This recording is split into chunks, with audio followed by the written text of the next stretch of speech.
Hey there, fight friends. Welcome to the MMA show. This is the show where the only thing we talk about is Canadian mixed martial arts. If it's not Canadian, I don't know about it and I don't want to talk about it. I'm your host, Andy Cotterill. This week and every week, it's just me. And this is our 12th episode. And I'm so glad you've joined us. It was a really busy week. It was one of the big times of the year for us. And we had UFC Fight Night in Winnipeg. So we're going to start off this episode with a guest speaker, Taylor Wiebe from MMAJournalCanada. He is on Instagram. He's been tearing it up the past few years, putting out a lot of content. I met Taylor in person on the weekend, super guy, and he did a lot for the fighters. He organized meet and greets, he arranged for food delivered to the fighters, and he facilitated a whole bunch of stuff. So Taylor's going to share his insight with us about the UFC card. We'll be both talking together about all the fights that Canadians participated in. Following Taylor, we're going to go on to, we've got the main man himself, Charles Jourdain. He had a really impressive win at the UFC on the weekend in the co-main event. He beat Kyler Phillips, and this was a fight that was thrilling for everybody who watched it. Charles, he lived up to his nickname of Air. He had some flying knee attempts. He had a couple or three rolling thunder kicks, and one of them was really successful and caused some damage on Kyler. If you haven't seen it, make sure you watch that fight between Charles and Kyler and look for the rolling thunder kicks. Something else, let me tell you. And as always, Charles is a very unique thinker, and I really enjoy speaking with him. You might not be able to see him because he's camouflaged, but you'll see what I mean in a minute. Then following that, we're going to talk with, maybe we don't know yet, Jamie Lynn Horth. That could be you could be seeing my talk with her. That has not happened yet, but it might be happening in the next hour or two. So if I can make that happen, you'll see it. And if I don't, maybe next week. Following that, we're speaking with Curtis Demarce. He is a Canadian mixed martial arts veteran. He's been fighting for a long time. Has had some issues, taken a few years where he slowed down a little bit, but he fought last in Rumble in the Cage in Lethbridge last week or the week before against Tim Tamaki with a great victory back on the win books. And I caught up with him in Winnipeg, actually, where he was cornering Canadian Melissa Croden, who was out there for her incredible win on the weekend. She really raised her stock with that fight, and Curtis is a big part of that. You're going to hear what he's up to and what's going on with him in the future. Following that, we've got a couple Fight League Atlantic fighters. I'm actually, what time is it right now? It is 4:00 on Thursday. At 2 a.m, I'm leaving home to go to the airport in Toronto to be at the airport for 4:00 for my 6:00 flight to go to Pictou, Nova Scotia to attend Fight League Atlantic 24. I'm super thrilled. This is my first time I'll be attending this regional promotion, and it's fantastic. Every show it seems like they have is better and better, and now they are on UFC Fight Pass, and if you haven't seen them before, you've got no excuse. You can see them now. So we're going to be talking with Bergen, who's fighting Roy Gillis, who I interviewed a couple episodes ago, and then, of course, Ben Leece. He's a new professional. I think he's 1-0 as a professional. What an interesting character, let me tell you. Have you ever heard of Benny's Fight Club? I had never heard of Benny's Fight Club, but if you watch the episode and hear him talk about it in his own words, and I might share some a couple of video clips with you if you're lucky, and you're going to get lucky. So it's really interesting. So we're going to do that. And then I think that's it for now. We're going to move on now to Taylor. This is going to be a long episode, I think. So thanks for joining us. Please, if you haven't yet, subscribe or follow on whatever podcast platform you're listening to. I'm really going to make a push and an effort to continue to bring outstanding guests for your viewing and entertainment pleasure, and plus give an opportunity for a lot of Canadian mixed martial artists, as I always have, to share information about themselves to you. Depending where you live in the country, you might only see a few fighters over and over again in your region from where you're from. I talk to everybody from all across Canada. So please show some support if you can, and mostly if you can, subscribe to me on YouTube. I really want to bring my channel up to 1,000 subscribers so I can start to get monetized and start getting some money coming this way back at this guy instead of going outwards to the airlines and fuel prices and internet hosting prices and all that kind of stuff. So much appreciated. I hope you enjoyed the episode. Make sure, please comment, subscribe below, and let me know what you think about the episode, and if there's anything you like, anything you didn't like, and if you didn't like something about it, just don't be mean, because I'm a softie and I might cry. Maybe not. Okay, enjoy. Taylor Wiebe, thank you so much for joining me. We had a great time together this weekend in Winnipeg. We met each other for the first time, had some good beverages, had some great conversations, and got to watch some great fights. How was your overall experience with UFC Fight Night in Winnipeg this past weekend? It was a dream come true. It was a dream come true. To rewind 3 years ago, where I became a super fan and started working in this sphere, the first fight that ever got me into this combat sports UFC world was John Jones versus Dominic Reyes. And now we fast forward to this past week, where, you've been denied UFC press. You're trying to fit your way into this world. And the back end events that happened during the entire week, on top of being able to attend the fight card, was a lifelong dream come true, hands down. I don't think it could have gone any better. Even if Dana White himself personally invited me, I literally had the best time of my Mm-hmm. fucking life that week. You were large and in charge the whole weekend, man. You were setting up events. You organized a UFC breakfast meet and greet at a restaurant that I attended. It was great. You organized getting pizzas for different fighters, and I think you got Mandel Nello a suit, possibly. How is it that you got so involved in just organizing all that stuff for the fighters and giving that level of support? Yeah, man. Suitable hooked up the guys in Montreal prior, so that wasn't me. But um, I started thinking about this months prior, and even other Canadian cards. What are things that are being missed, maybe by the promotion? And not to down the UFC in any way, but there are things that we can do to just make the overall experience for these guys better. You know, and I know best. Traveling is probably half the battle when there's intercity, when you're connecting wherever the fuck it is. So if you have someone I got a ride for you at the airport, I got a meal for you, we have a better hotel for you, Mm-hmm. we set up a meet and greet for you to make up some extra cash, and to give you and your team a full meal so you guys save a couple $100, and you kind of get to see some of the better spots of the city. It's filling in those blanks there, and it can be done with every promotion because, again, you know this just like I do, until they're on that main card or even the co-main and main event, there really isn't that much talk of the town before then. There really isn't. Mm-hmm. And there can be a lot much more. And that's where we come in doing these interviews. And then another step beyond that with doing the interviews is making these personal connections, and really being there for them and not trying to take anything from them because they give so much to us already. And all we can do if we are truly fans, if we care about this sport as much as we say we fucking do, then we owe it to them more. We owe so much more than just being a fan and watching and having a conversation. If we can do something to provide them fan connections where they create lifelong fans meeting Mm-hmm. someone, where they're able to make a couple extra bucks, like I said, that's just scratching the surface on what we can do on our end, to assist them on their route to greatness. Leading up to the event, there was a lot of talk in the MMA world about how many people said they were dissatisfied with the quality of the card. The fights that were announced, some people said they weren't good fights. Personally, I thought it was a fantastic night. I was entertained the whole night. There were a couple of fights, not the best, but that's happens in every fight card, right? And there's some thrilling fights. Take a look at Mike Malott, what he did. Take a look at Charles Jourdain, what he did, putting on his fight of the night performance. Melissa Croden kicked some serious ass. I Yeah. thought, and Jasmine with those elbows, it was a great night. Just wondering if you have Mhm. any thoughts on that. Dude, yeah. The overall value of the card, it was being ripped to shreds on the build-up. Another Canadian card that leaves fans lackluster. This could be played in the Apex, blah, blah, blah. Just watch, and I got there. I was late, so I missed Siraj, but I Mm-hmm. arrived right for, I believe it was Vologden and Castaneda was next. Mm-hmm. Great And fight. to start a card like that on your prelims, get out of town, and then to have that crowd, first of all, I think was one of the better crowds. It felt like a European crowd, honestly. Mm-hmm. They didn't want a second of holding against the cage. They wanted pure blood. You know what it felt like? It reminded me of A is football game. if you go and watch that legendary MMA fight between, I'm blanking now, the two heavyweights, Don Fry and And the Japanese. Takayama. Thank you. Takayama. So as Yeah. soon as they would tie up in the corner, the ref is clapping for action. That's how it felt the entire night. And we didn't want a single second of hesitation. And the card delivered. The card delivered. I would give it overall a high 70 percentile, maybe to crack 80%. Just right there with, one of the better cards that I've seen, honestly, on TV and first show. But comparing it to some cards I've even watched on TV, God almighty, it blew it out of the water. And dude, a lot of people saying Mandel and Jai should have been fight of the night just from how explosive that round was. Everybody put on for that. Even, Jasmine even said after, it wasn't the performance I wanted. And looking at that purely from an entertainment point of view, 100%, but she's back in the win column.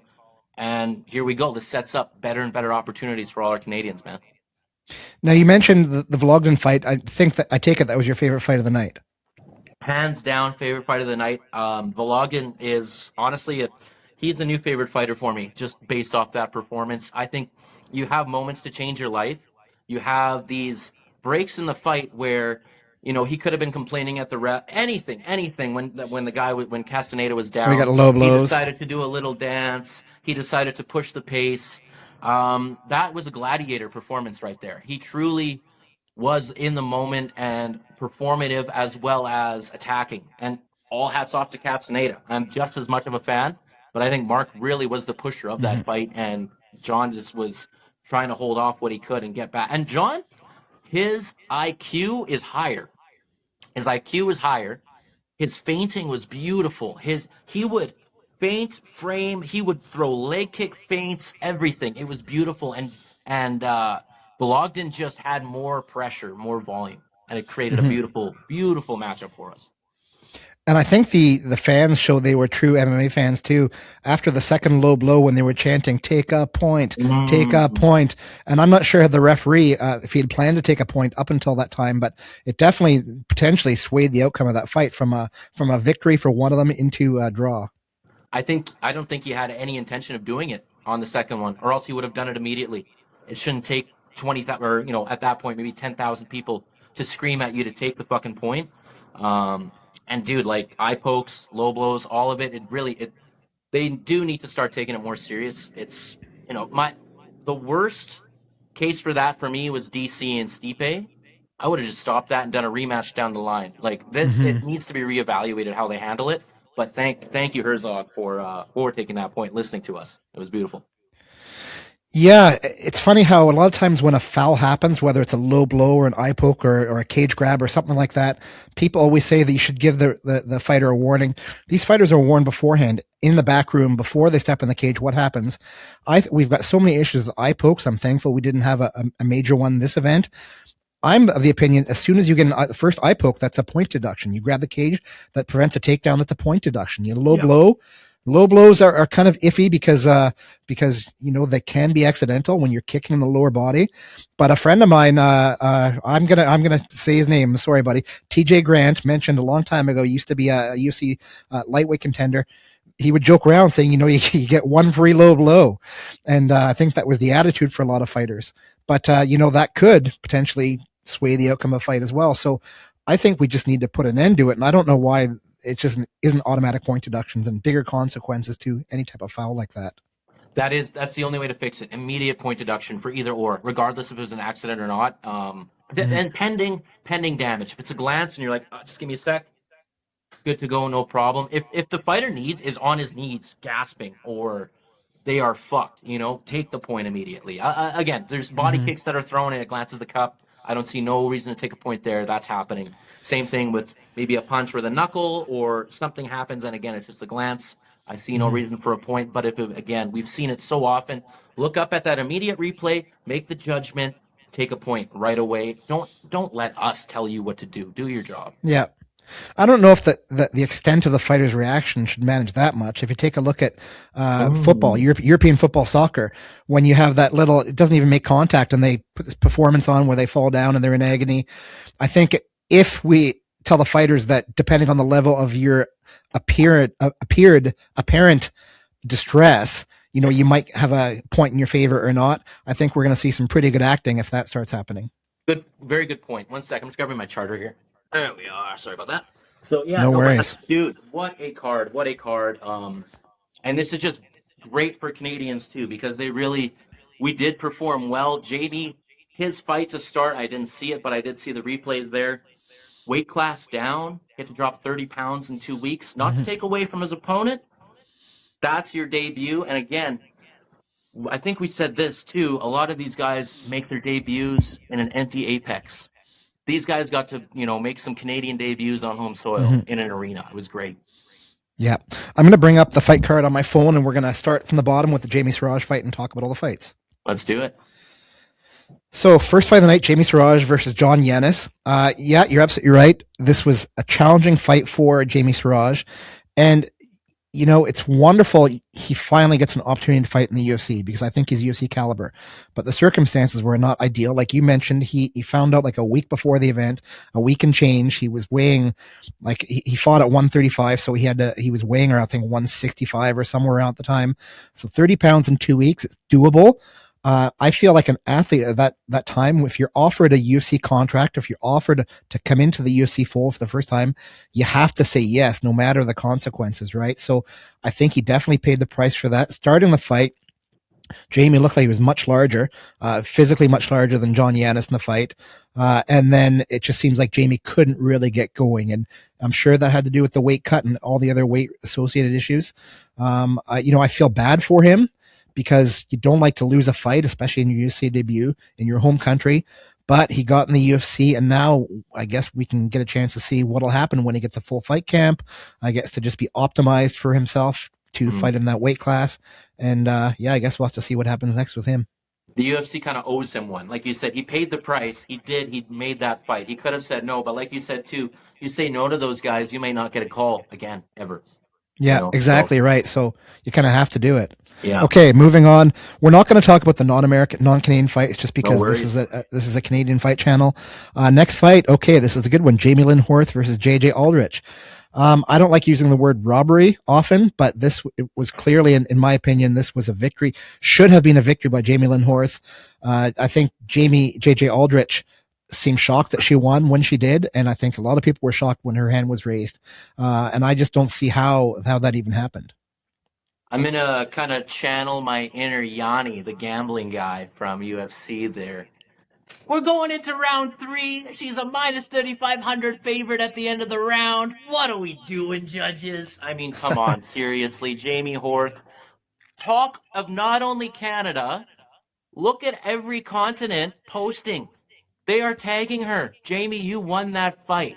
So I know they should be doing a call on that. I believe the coach said that they will dispute that decision. So let's hope, man, because it's talk of the town that was a robbery. Especially, you can tell when it's true, when it's not just Canadians talking about it or her. I know. It was viral. It's everybody. Everywhere.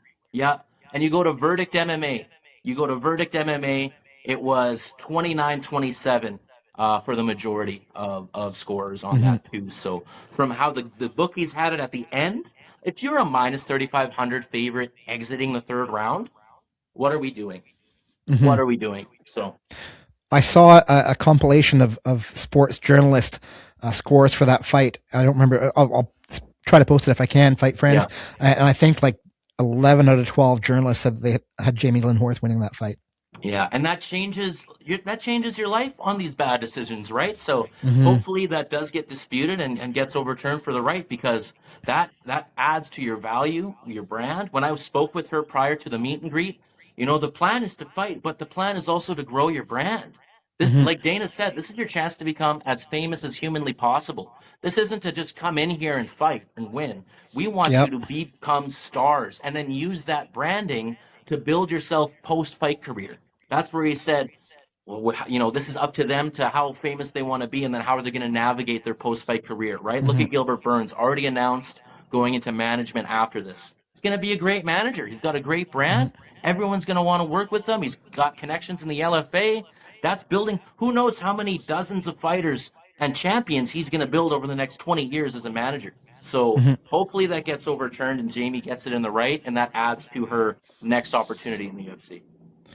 Speaking about Gilbert Burns, you just brought him up, but random fun fact about Gilbert Burns. Don't ask me why, I don't understand it, but he follows me on LinkedIn. And he's the only MMA person in the world that follows me on LinkedIn, because it's all my other business. It's all my other employment. It's all those people in former military. But yeah, I don't know why. Fighter manager. He's trying to get that Canadian contact already. He knows what he's doing. That's what there you go. Yeah. That's great. Well, I guess when I'm finished with you, Taylor, I'll be speaking with Jamie Lynn herself, so I'll ask her those questions and get an update and see if we have any news on any type of appeal and how she feels. Because I know she feels distraught, I'm sure. I'm just guessing. But, I mean, she's also got to feel good with the level of support from everybody who's saying that she should have won that fight. She knows in her heart where she stands. So I Yeah. don't think there's any distraughtness in there aside from just how they changed it. But no matter what, it's in God's hands now, and he'll make the right choice. Honestly. Mm-hmm. Which God? Jesus Christ, Andy. Okay, Jesus Christ, God. Okay, next. This was the shining light of the card at the start anyway. Melissa Croden versus Daria Zelensnyakova. Melissa looked like a stud in there. She was awesome. I don't think I've screamed so loud watching a fight in my life.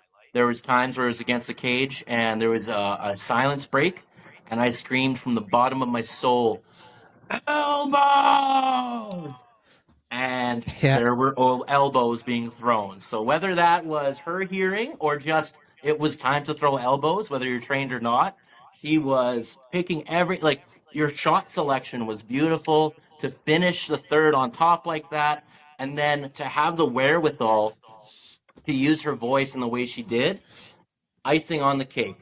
And then to be on the phone with her 15 minutes after that, asking her what pie she wants. Thank you, Yeah, what promise. pizzas? It Yeah. was, and people in the crowd are like, "You're not talking to her," and I'm like, And when you talk about raising your brand, I think she's definitely onto something. When she said in the cage interview afterwards, she said out loud, she said, "Your government is failing you." I mean, to get political, some people are going to like it, some people aren't going to like it, but it's definitely going to get your name out there. People are going to be talking about that type of statement. any of the Canadians with any true Canadian will agree with her, and Yeah. that it absolutely was.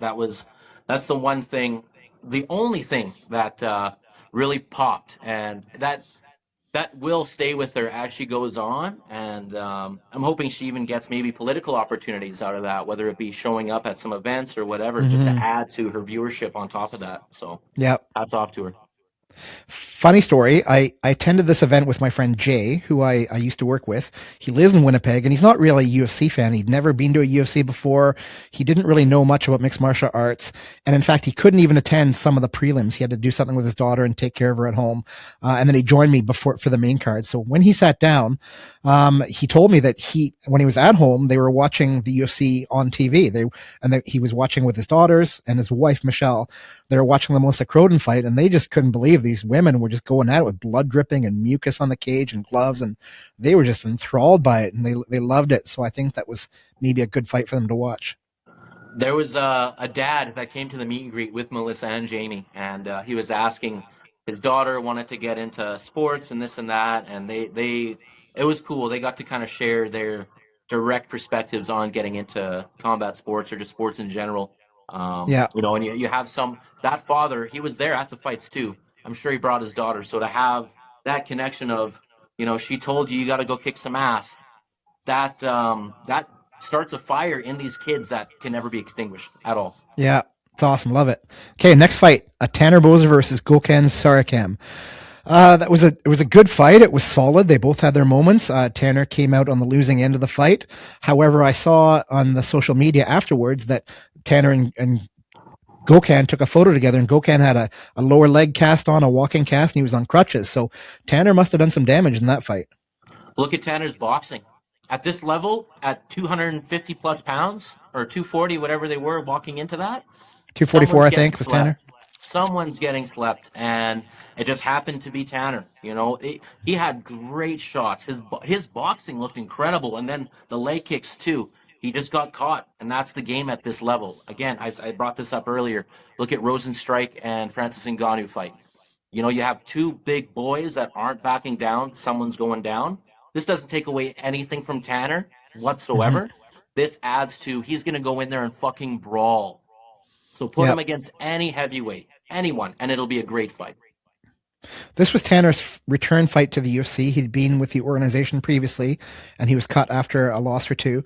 And so it was a good first performance. It was a loss, but I guess, those are the chances you take, and we'll see what happens next for Tanner Boser.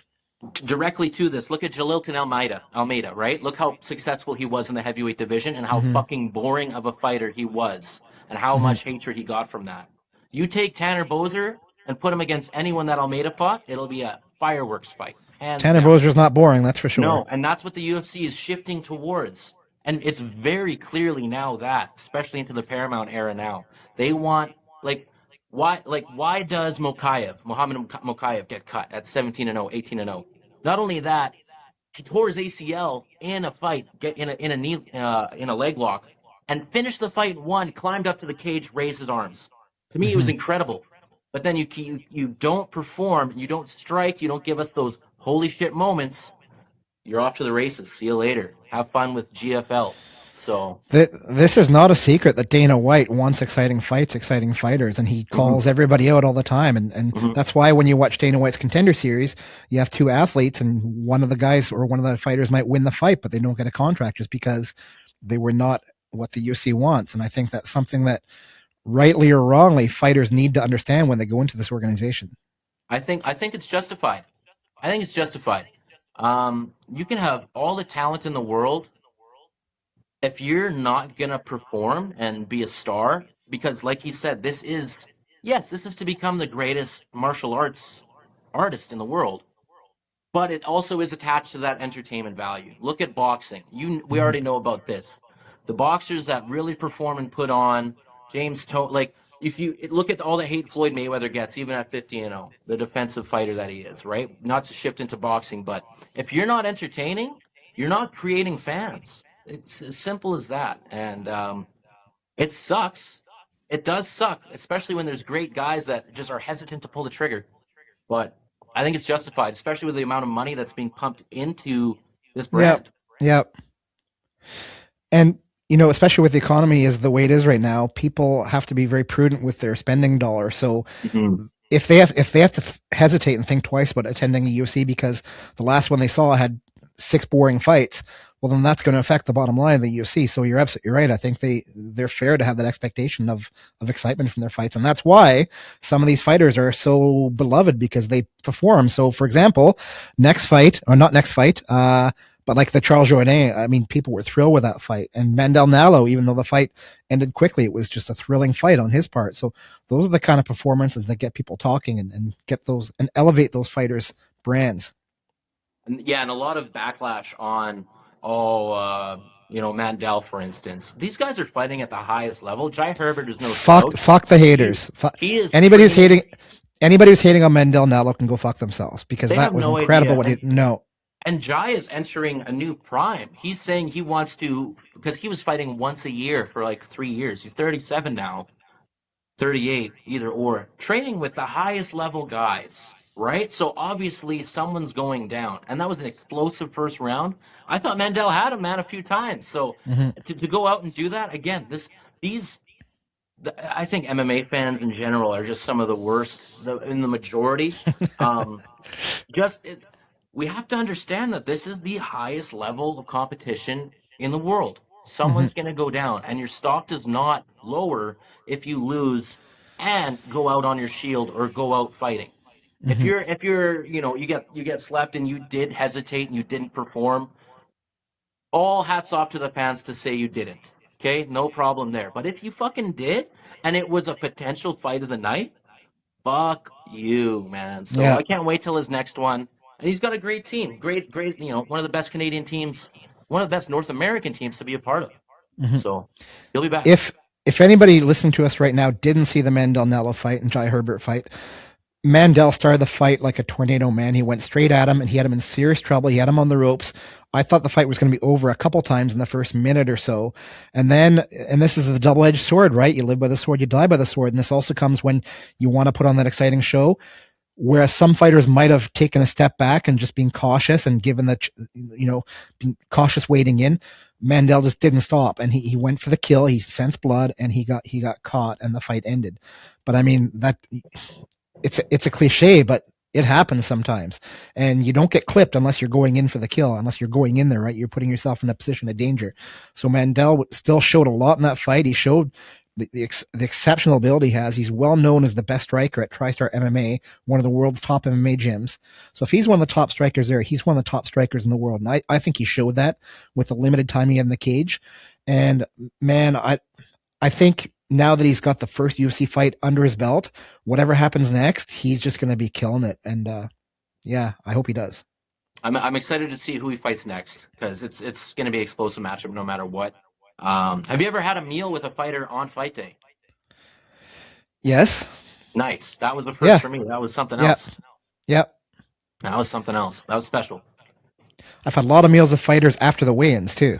They start Nice. off with their Pedialyte or whatever it is they have. Yeah. Some of them seems like they know what they're doing. Others just go to McDonald's and stuff like that. It's all good, man. Whatever Yeah. works for Yeah. you. Exactly, man.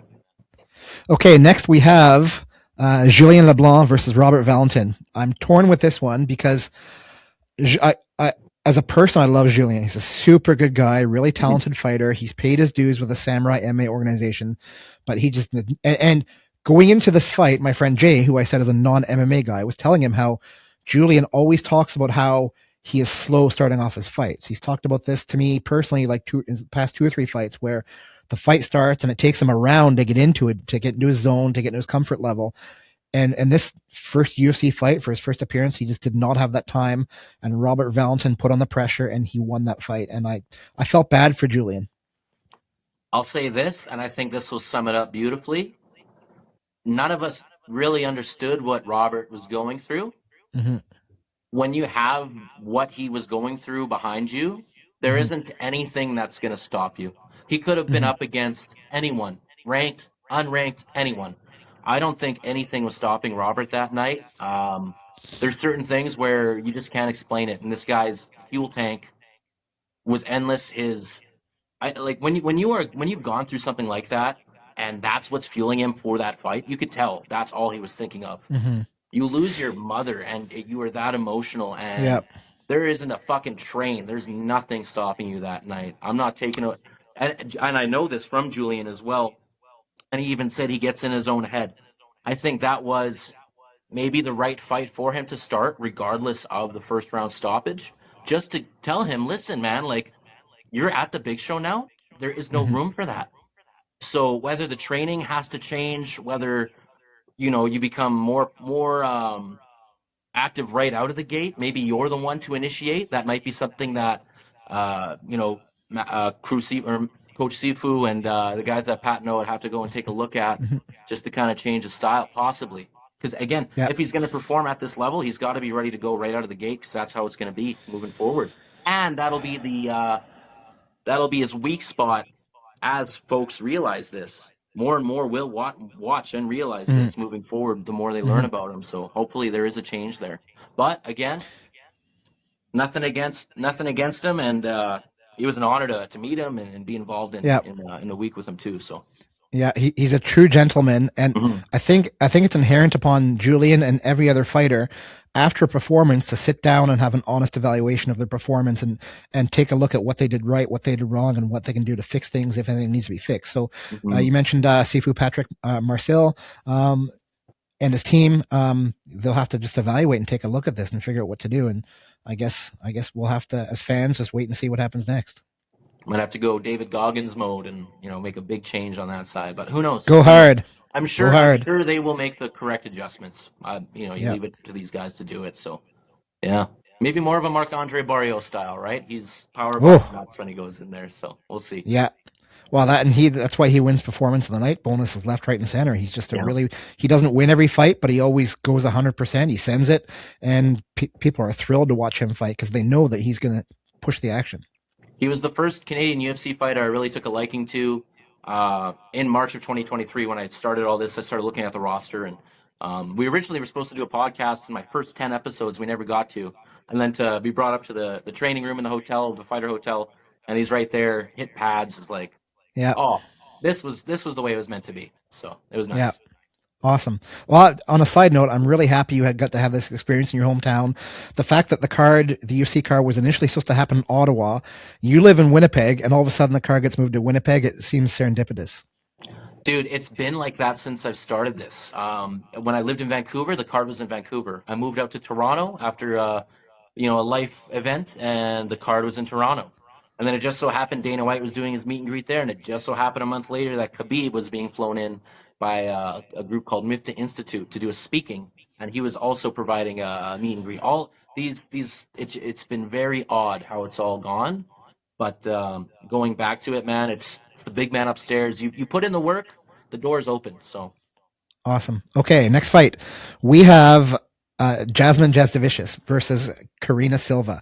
This was a little bit of a scary fight, not going to lie. Jasmine coming off her first loss in a while, last fight against Manon Fiorot. Mm-hmm. She was number 7 ranked in the flyweight rankings for female MMA in the UFC, and she had a lot on the line for this card.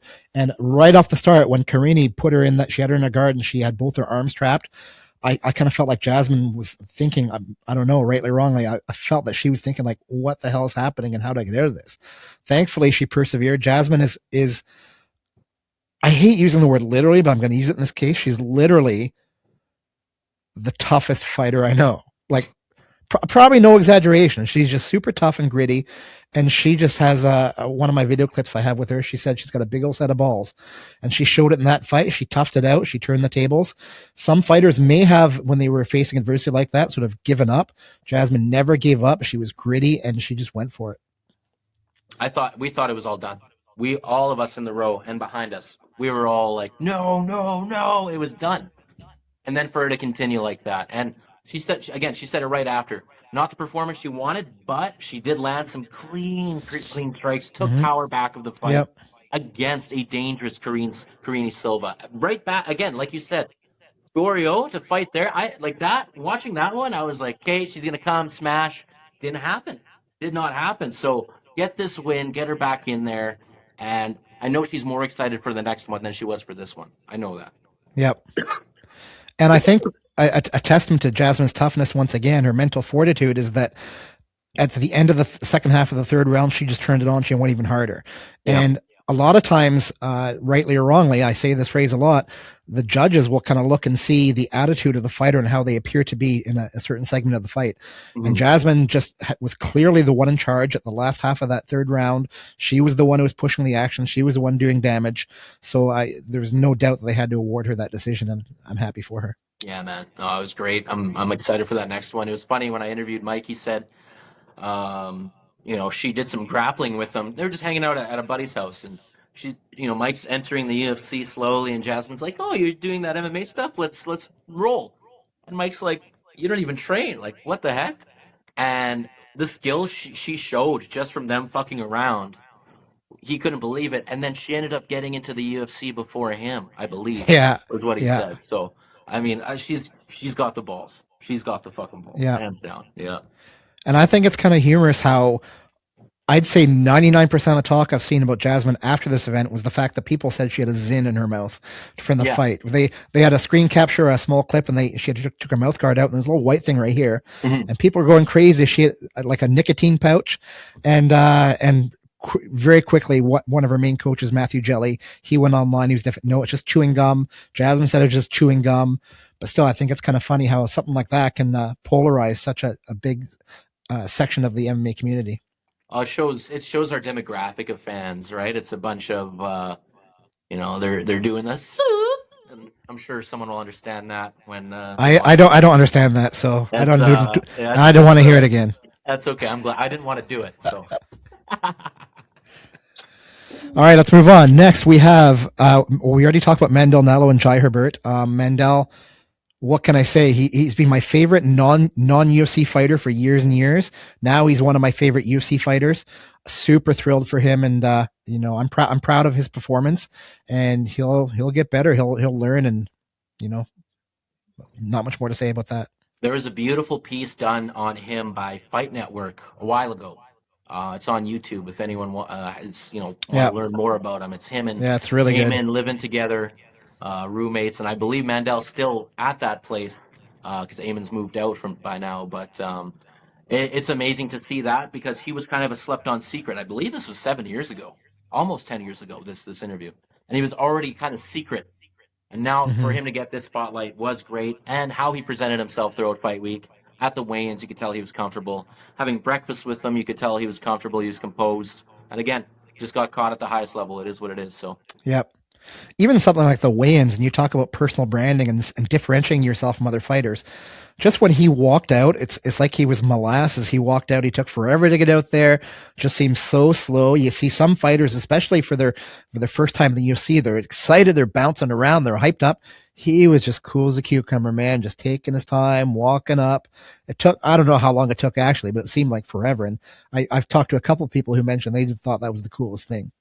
You could tell he was where he's meant to be. That's it.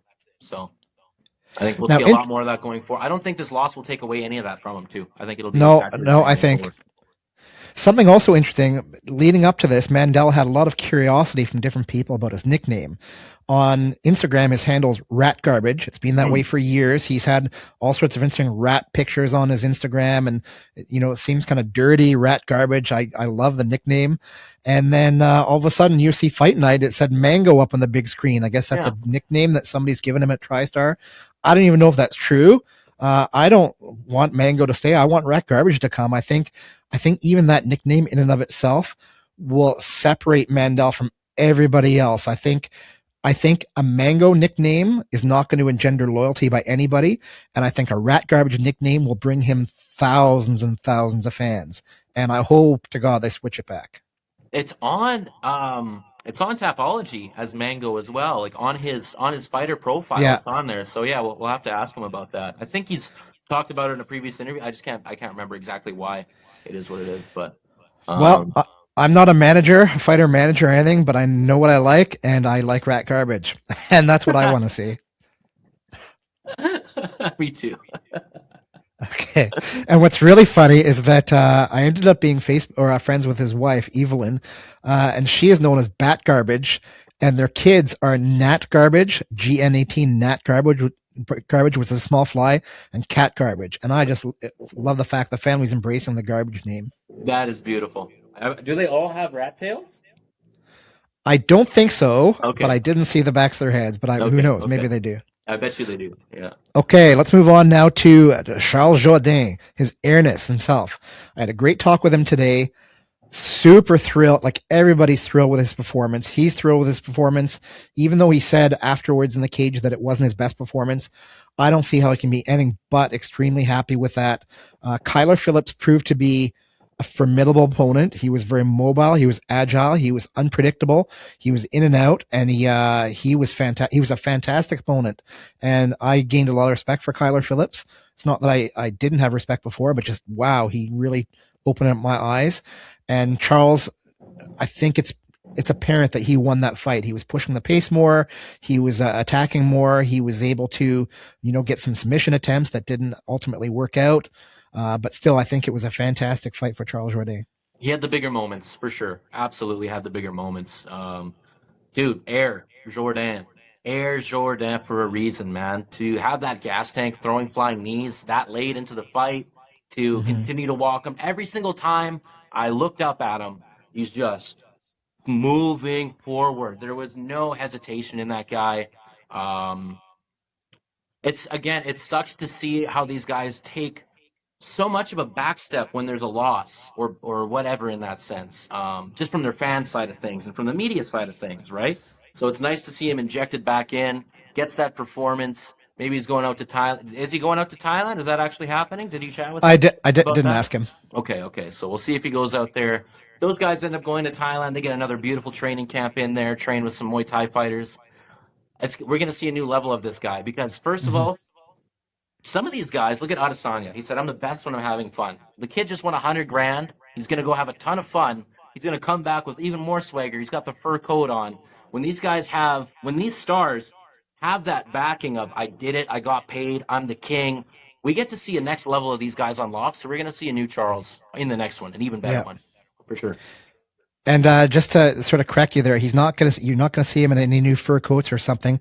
That bonus is going towards a deck for his house. So there you go. Love it. But that's adult responsibility. That's real world, real life. I'm sure there's some other things, but I'm sure he'll set aside $3,000 or $4,000 for a month in Thailand. That's pretty easy to do. Yeah. Now you mentioned about the flying knees, which were thrilling, but we've seen flying knees from him before. What really thrilled the fans and got them really chanting and cheering were the rolling thunder kicks he had, where his whole body gets flipped over. The second of which actually made contact with Kyler Phillips and did some damage, and it wasn't even a full connection. So that was awesome to watch. Yeah, just like the Vologdin one earlier, right? There was 3 of them. Yeah. He threw 3, and just that third glanced, and Everyone in the aisle is like, why? And then even if you just glance with that much weight and whip Yeah. action of that heel, And the oh torque. my goodness, yeah, yeah, loved it, man. Now, And can you I've imagine only you're gonna? seen Gaethje throw those, so it's cool to Oh see yeah, two different guys do that in the yeah. same night. Now imagine if you got a knockout with a kick like that. Tell me that wouldn't be on everyone's highlight reel for years to come. That would be the new Joaquin Buckley knockout for sure, Yeah, against hands down. Impa Kazangane. Yeah. Yeah, yeah. Okay, let's move on now to the main man, Mike. Mike Malott.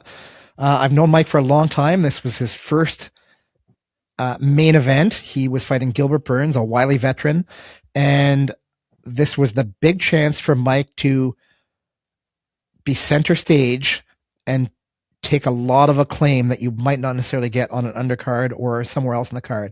The main event, and he didn't disappoint, man. He looked really good. He looked composed. He was patient. He used his jab. He used great range control, and he didn't take any damage from Gilbert. He was very good defensively. So I think Mike did what he had to do, and he played a great game plan, and that was a terrific win for him. Again, the boxing, man. He's throwing uppercuts, body shots. Like the hands just seem to be great. I'm excited to see the next matchup for him. Now we got a ranked Canadian in the 170 division, right? So number 11, dude. You know what? As much as it might be backpedaling, what I would love, and people might hate me for saying this, you might hate me for saying this, I would love Colby Covington versus Mike Malott next. Even though Covington's out of the rankings, America versus Canada. This guy, he's got a mouth on him. He's been talking for how long about whoever he can get his hands on. Mm-hmm. Let Mike cement his stance in that top 15, defend against a name like that, and then give him anyone in the top 10. Anybody. How about on the UFC White House card? They could add one more fight. Oh, see, wouldn't that be something? That would be, because Colby deserves to be on that. And then another Canadian versus American, that would be something else. So yeah, if we can put that into the universe, please, Lord, please. that'd be pretty fantastic. Yeah. So, and it's funny, not funny, but when you take a look at people in general, you can tell a lot about them by their performance and whatever their chosen endeavor is. In this case, fighting. You can also tell a lot about them by the things that happen outside the cage or outside the actual fight. And I think Mike showed what a true Canadian gentleman he is about taking a moment and just immediately acknowledging opponent Gilbert Burns. Gilbert put his gloves down in the middle of the cage after the fight, indicating that he was retiring. Mike's so very respectful, so very Canadian. I know I loved it, and I know that people around me in the crowd just thought it was a super classy thing to do. And Mike's always shown in the UFC he's a classy guy, and I think just something like that just shows what a true guy he is. Doing it the proper way, as he says. One thing I noticed, and this is just my micro picking at thing in the brain here. When he got told he won the bonus, he did not seem as nearly as excited as he should have been. It was kind of just like okay, you just won $100,000.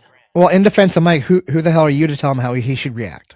Very true, very true. It just did not seem as special, but maybe he was emotional because he did seem to be emotional in how Gilbert reacted to the loss, right? That's a big thing. You just retired one of the greatest guys in that division who's put on spectacle fights. It's not a secret. Mike is a very emotional guy. Like, he almost breaks down in tears after every win. He did, yeah.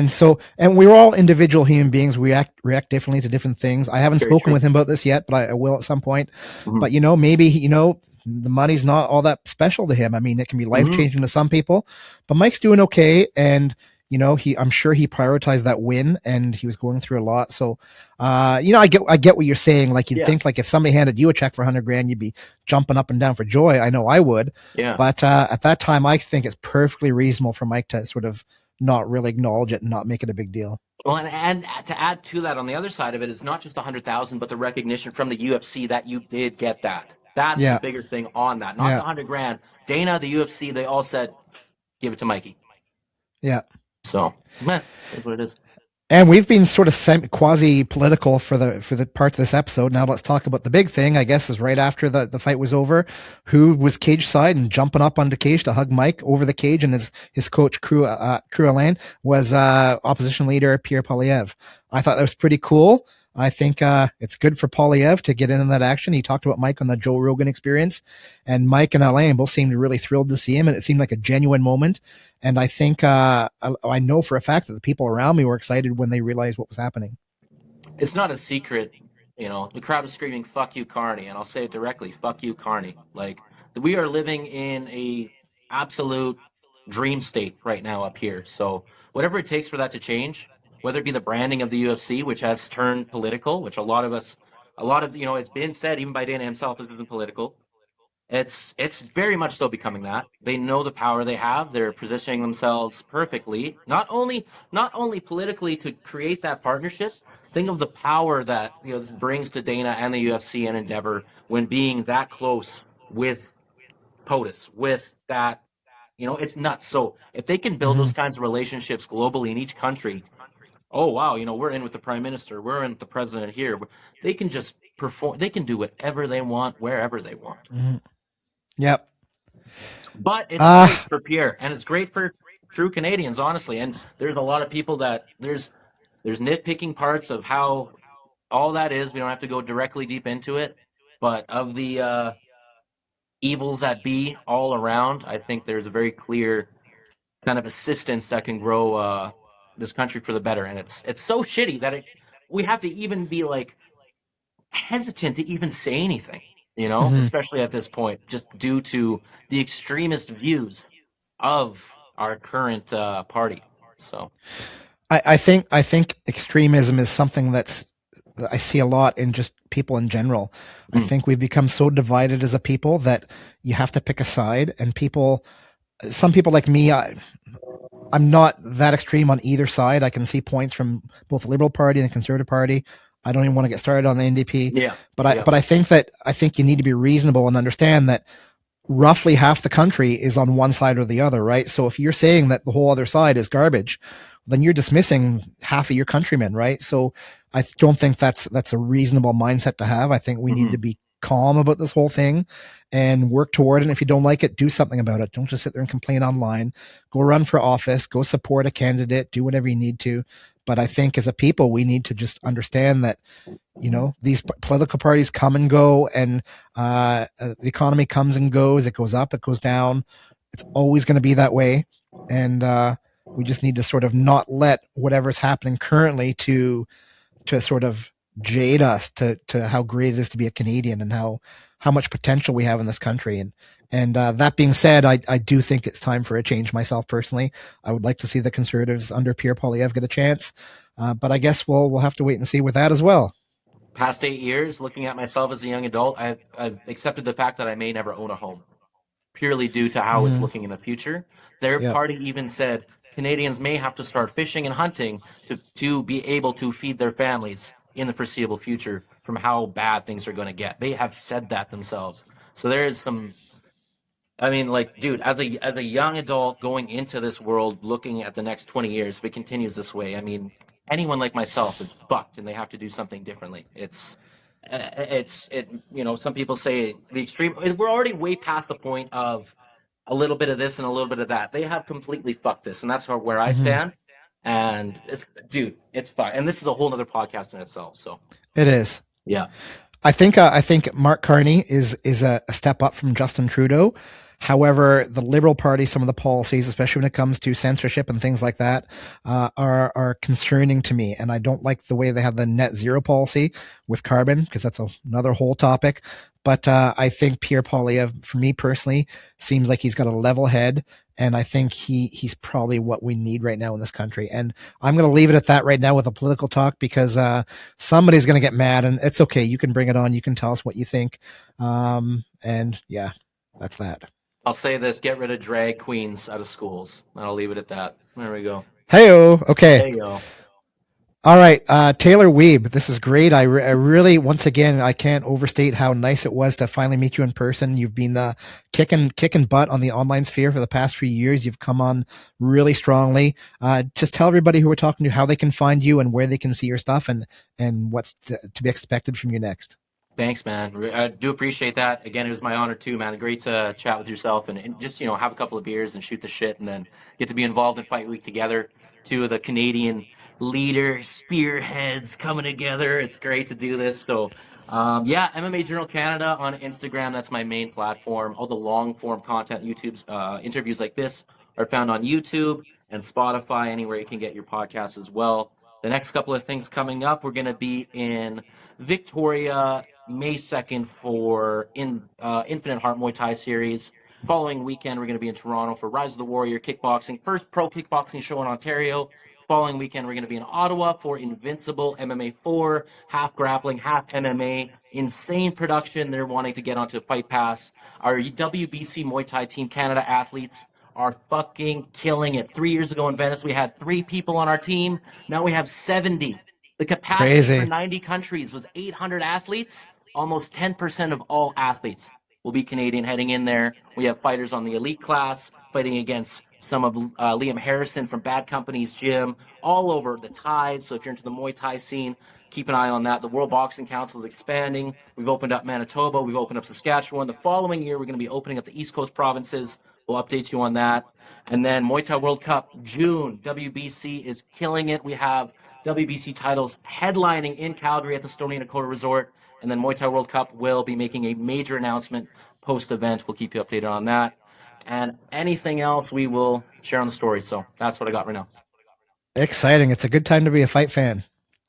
It's the best. It doesn't get better than this. Again, I've said this time and time again, Canada is a dry fucking forest. It's a dry forest covered in gasoline, waiting for a spark, and it just takes one superstar, one moment, one of those things, one promotion to change the whole scene forever up here. Because we were at a pinnacle with the GSP era, downhill after that. We're kind of coming back up, and not just in MMA, but all over boxing. Look at Ryan Riziki, Muay Thai. Look at John DeBella, Jake Peacock, all over. Taylor McClatchy. We have killers in every single sport. It's the best time alive right now, really. Agreed. I'm glad to be a part of it. I'm glad you are too. And that's it for now. Fight friends. I hope you enjoy this. If there's anything that Taylor or I said that you agree with or disagree with, I'd love to hear what you have to say. Write down the comments below. And please, as always, share, comment, subscribe, do all that kind of stuff. I'd like to grow the MMA channel more than what it is now. So please support us in that endeavor, and to follow Taylor at MMA Journal Canada on Instagram as well. And up next, we're going to talk with Charles Jourdain. So let's go to him now. Very much. It's if I need to be in the snow and camouflage, they just added some orange. Oh my God. I love the Venom kits, but sometimes they're a little bit intense. It looks like it's perfect for hiding from polar bears. Yeah, they'll smell me. How are you? I'm doing great, man. I actually, walking around Winnipeg on the weekend, I saw a whole bunch like people out and about wearing those outfits, and I really like them. They're really nice. I like them. They're cool. They cool. Super but cool. Like the complete, like if you get this with the jogger, like I think it's very, very intense. Funny story. I think I was in the military for a long time. I was in the Navy. I was in the Royal Canadian Navy. And in the Army a few years ago, they switched to this camouflage pattern called CAD-PAT. It's like a green, the nickname was called Relish, and it was a digital camouflage pattern. It was really nice. And so the Army had green ones. The Air Force had the Air Force also wore the green ones, but in the United States, their Navy had blue ones. And I was thinking to myself, like, camouflage blue in the Navy, like, if I fall overboard a ship in the middle of the ocean in the water, I don't want to blend into the water. I don't want you to not see me. I want to wear like all orange so you can find me. Like if they can't find you, that means the camouflage good. So what's the problem? Oh man, what a weekend! Yeah, what? Oh, I'm doing super good, man. I mean, I'm doing great. Different perspectives, but same thing, right? Like, as a fan, or I guess a journalist fan, it's one experience for me, but for you, it's got to be completely something else. Like, I can go, I don't really have any obligations. I can just enjoy myself. I can meet up with people. I can have a few beverages. I went out with the Samurai guys one night and Mike Dufour. Had a really good time. But you, I encountered you like 2 or 3 times at the hotel and around whatever. One thing I really noticed about you this time, Charles, was that you were just so completely, it's apparently, it seemed to me, to the outward world, that you were very relaxed, very calm, just like you were just mellow, man. Like I'd imagine for a first-time fighter in the UFC, they're probably all stoked and nervous and whatever. And you're well past that point now. What's going through your mind and through your body and your soul when you're, just in the couple days in the venue, in the town, in the venue, walking around, family, coaches, And what are you feeling in those times? It's a very interesting question. And after 17 fights in the UFC, you know, it's accumulation of experience. And one thing I've realized just this camp was just shut off the phone. Don't think about the fight. Like most of the fight week, I try to analyze anything that my opponent could say or do, or his aura, energy. I try to evaluate everything. But once you're in fight week, all the work is done, and there's nothing you can change for the performance. Like your brain has been programmed for a specific, let's say, for the victory. So that being said, for the whole week, I'm like, why would I stress over a day that's not today? You know, I'm trying to. I just shut off the phone and we went to the cinema. We were Mm-hmm. going everywhere, and I was fortunate enough to have my wife with me this time. And you know, we're just going around cruising and not thinking about the fight. And it's hard because it's like, man, we're doing media, we're doing so many things for the fight, but whatever I do, it won't change the outcome. So that was the most relaxed fight week I've ever had.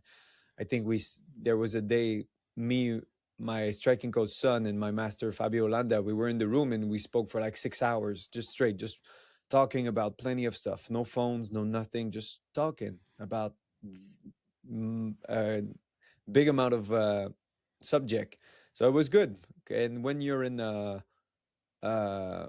calorie deficit, let's say, like you saw how skinny I Mm-hmm. was, your brain works like crazy, you know, like if you're doing any sort of fasting, like the level of energy you have, plus the fact that you're only training once a day and it's a small training, you know, just to keep up Mm-hmm. the body good. My brain had plenty of energy. My body was, of course, completely drained from the weight cut. But when it comes to the mind, the energy in between the ears was through the roof, and it was a very nice fight week. So yeah, I think to make a short answer, which was not short, it was stay away from the phone, and no matter what you do during fight week, no matter what you think you learn during fight week, it won't change the outcome. So every day is Mm-hmm. important. So I live a Monday like a Monday, not like a day anticipating Saturday, because Mm-hmm. it's stealing you away from the present moment. And I didn't want to do that, and it showed. I was very relaxed. And I don't like short answers. I like the answers that you give when I can ask and you just keep going. No, those are the best. And to add on to what you just said, I heard everything what you said, and it totally makes sense to me. As a veteran who's as experienced as you are, it ties on to something else you and I have talked about in the past, and that is about how maybe a fighter with less experience might focus more on their opponent the whole time. You know, looking at video for 10 hours a day and thinking about that person all the time. But I think it's different for somebody like you. Tell me if I'm wrong, that you're more focused on yourself as a person and what you have to go through and as a man and all those types of things. Yeah, I'm very self-centered because like no matter what you expect from the opponent, he can arrive with a completely different strategy than what you expected he would. Which so every time we train, every time we spar, it's about im- uh, uh, not implementing, but like making sure the opponent has to adapt to you more than the opposite. During that fight, it was quite hard because Kyler Phillips, he comes from the MMA lab, which they have Mm-hmm. Sean O'Malley that goes there. They have Marcus McGee. They have Mario Batista, Kyler Phillips. So they're not unexperienced when it comes to being the top of the ladder at bantamweight. And I think Kyler Phillips was drawing me. And every time I would go with linear strikes, he would get in not with single leg or double leg. It was double under. So during the fight, it was incredibly annoying to find Mm-hmm. my rhythm, which I rewatched it a couple times and I didn't find my rhythm. At least just the tip were good, but any circular strike he would catch, man, like I think I did a little mistake when it comes to thinking I'll just push the pace on him and he's gonna get wrecked. I should have during the fight. I should have changed the game plan mid-fight, and it's hard to Mm-hmm. do. It's very hard, and I didn't do it. I should have gone righty more. As a righty, I don't get taken down as often. Lefty is more like a sniping stance, but I couldn't snipe him because of his ability to dictate the range. Yeah. So I landed some nice shots, some good stuff, but not to the point, not to the degree of which I wanted. So after the fight, you can see my face. I'm mad, but I'm not mad at decision. I'm not mad at anybody else but me for not being able to go to game plan C. You know, I just had game plan A, but now because I'm getting into the top 15 ladder, it's something that Floyd Mayweather said one time, and I was like, "That's so cool," and I didn't push it into my own preparation, which was a mistake, but now we learn from it. He said, I never beat a top caliber fighter with my plan A. I have to go to A, B, C, D, E, come back to A, come back to B. Like it depends on the round, depends how they're answering, the fatigue, everything. So I need to switch between multiple sort of game plan, which I didn't do.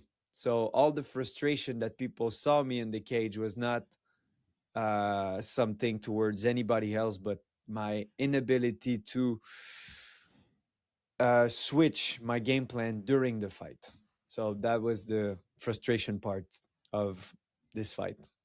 I hear you 100%, man. I think as humans, our lives become so much better, so much more fulfilled when you accept responsibility for the outcomes of your own actions.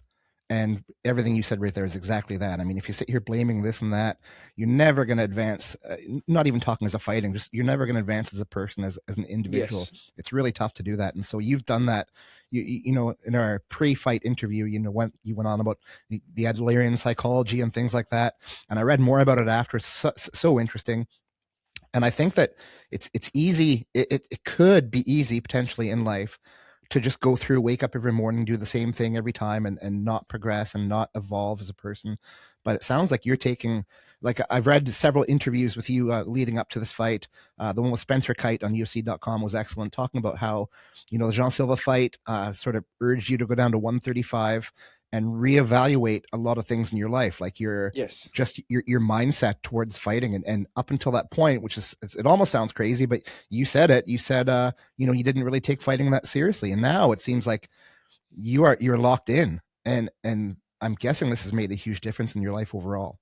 Oh, absolutely. Like now we're on a 3-fight winning streak. And yesterday I talked about it with Ariel as well. And everybody sees a drastic change, but it was more than just changing weight class. Because if I changed weight class and I stayed as I was for the Jean Silva fight, I probably wouldn't even be in the UFC as right now. I was not the type of, I was not following the caliber of the UFC that is increasing every year. We can see very good fighters, 11-2. And back then, an 11-2 guys, you could see like he lacks, let's say, experience. But now we can see young guys coming in the UFC and are completely like monsters. They're Like my so brother good. Louis, I can't believe he's going to make his debut, and the level, like what's his name, Dana White, when he saw Louis at Contenders, he said that was a master class. And Louis like never fought in the UFC yet, so seeing all those guys coming up, it lit a fire under my ass, because I'm like, oh shit, I'm getting old now. Yeah. I got these guys tailing on me, so I need to level up. So yeah, that being said, accountability is the best medicine for let's say mediocrity. You know, if you don't point yourself where when you do a mistake and it's always everybody else, of course you won't grow. You know, we talked about it in long time when we at the previous podcast. But yeah, now 3-0 at bantamweight, 3 on performance a bonuses. 3-fight winning streak, 3-fight bonuses, and yeah, I'm just on a proper tear, and I love it. Like everything seems to go according to plan, even though the victory was not the one that I wanted. Is still a win. I'll accept it and I'll grow from it. And I'm very happy to have 3 rounds against Kyler Phillips, because I can go and see what I need to work on. If I finish Davy Grant in 2 minutes and Victor Henry in 7 minutes, let's say, there's not much to look at, you know. Like, oh fuck, I won, I didn't get hit. No, this one I got hit, I got swept, I got pushed around, I got taken down, I got back up. So there's a multitude of things. I got the Kimura, okay, the guillotine. Now people are aware of my guillotine, why it doesn't work. So now we need to work on on new details in order to, okay, when I attacked the neck, Kyler Phillips was doing this. I couldn't get the neck. Why?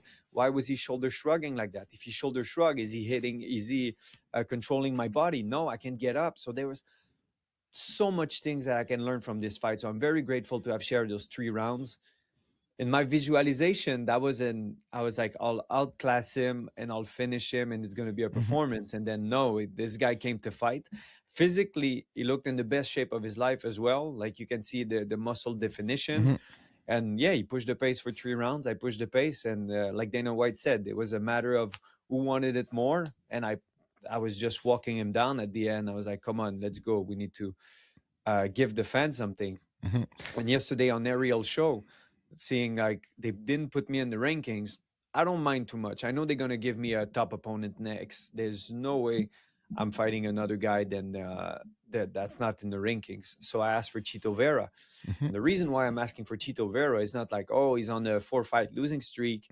I'll go and it's going to be an easy win. Absolutely not. The reason why I want to fight Chito is the stylistic matchup.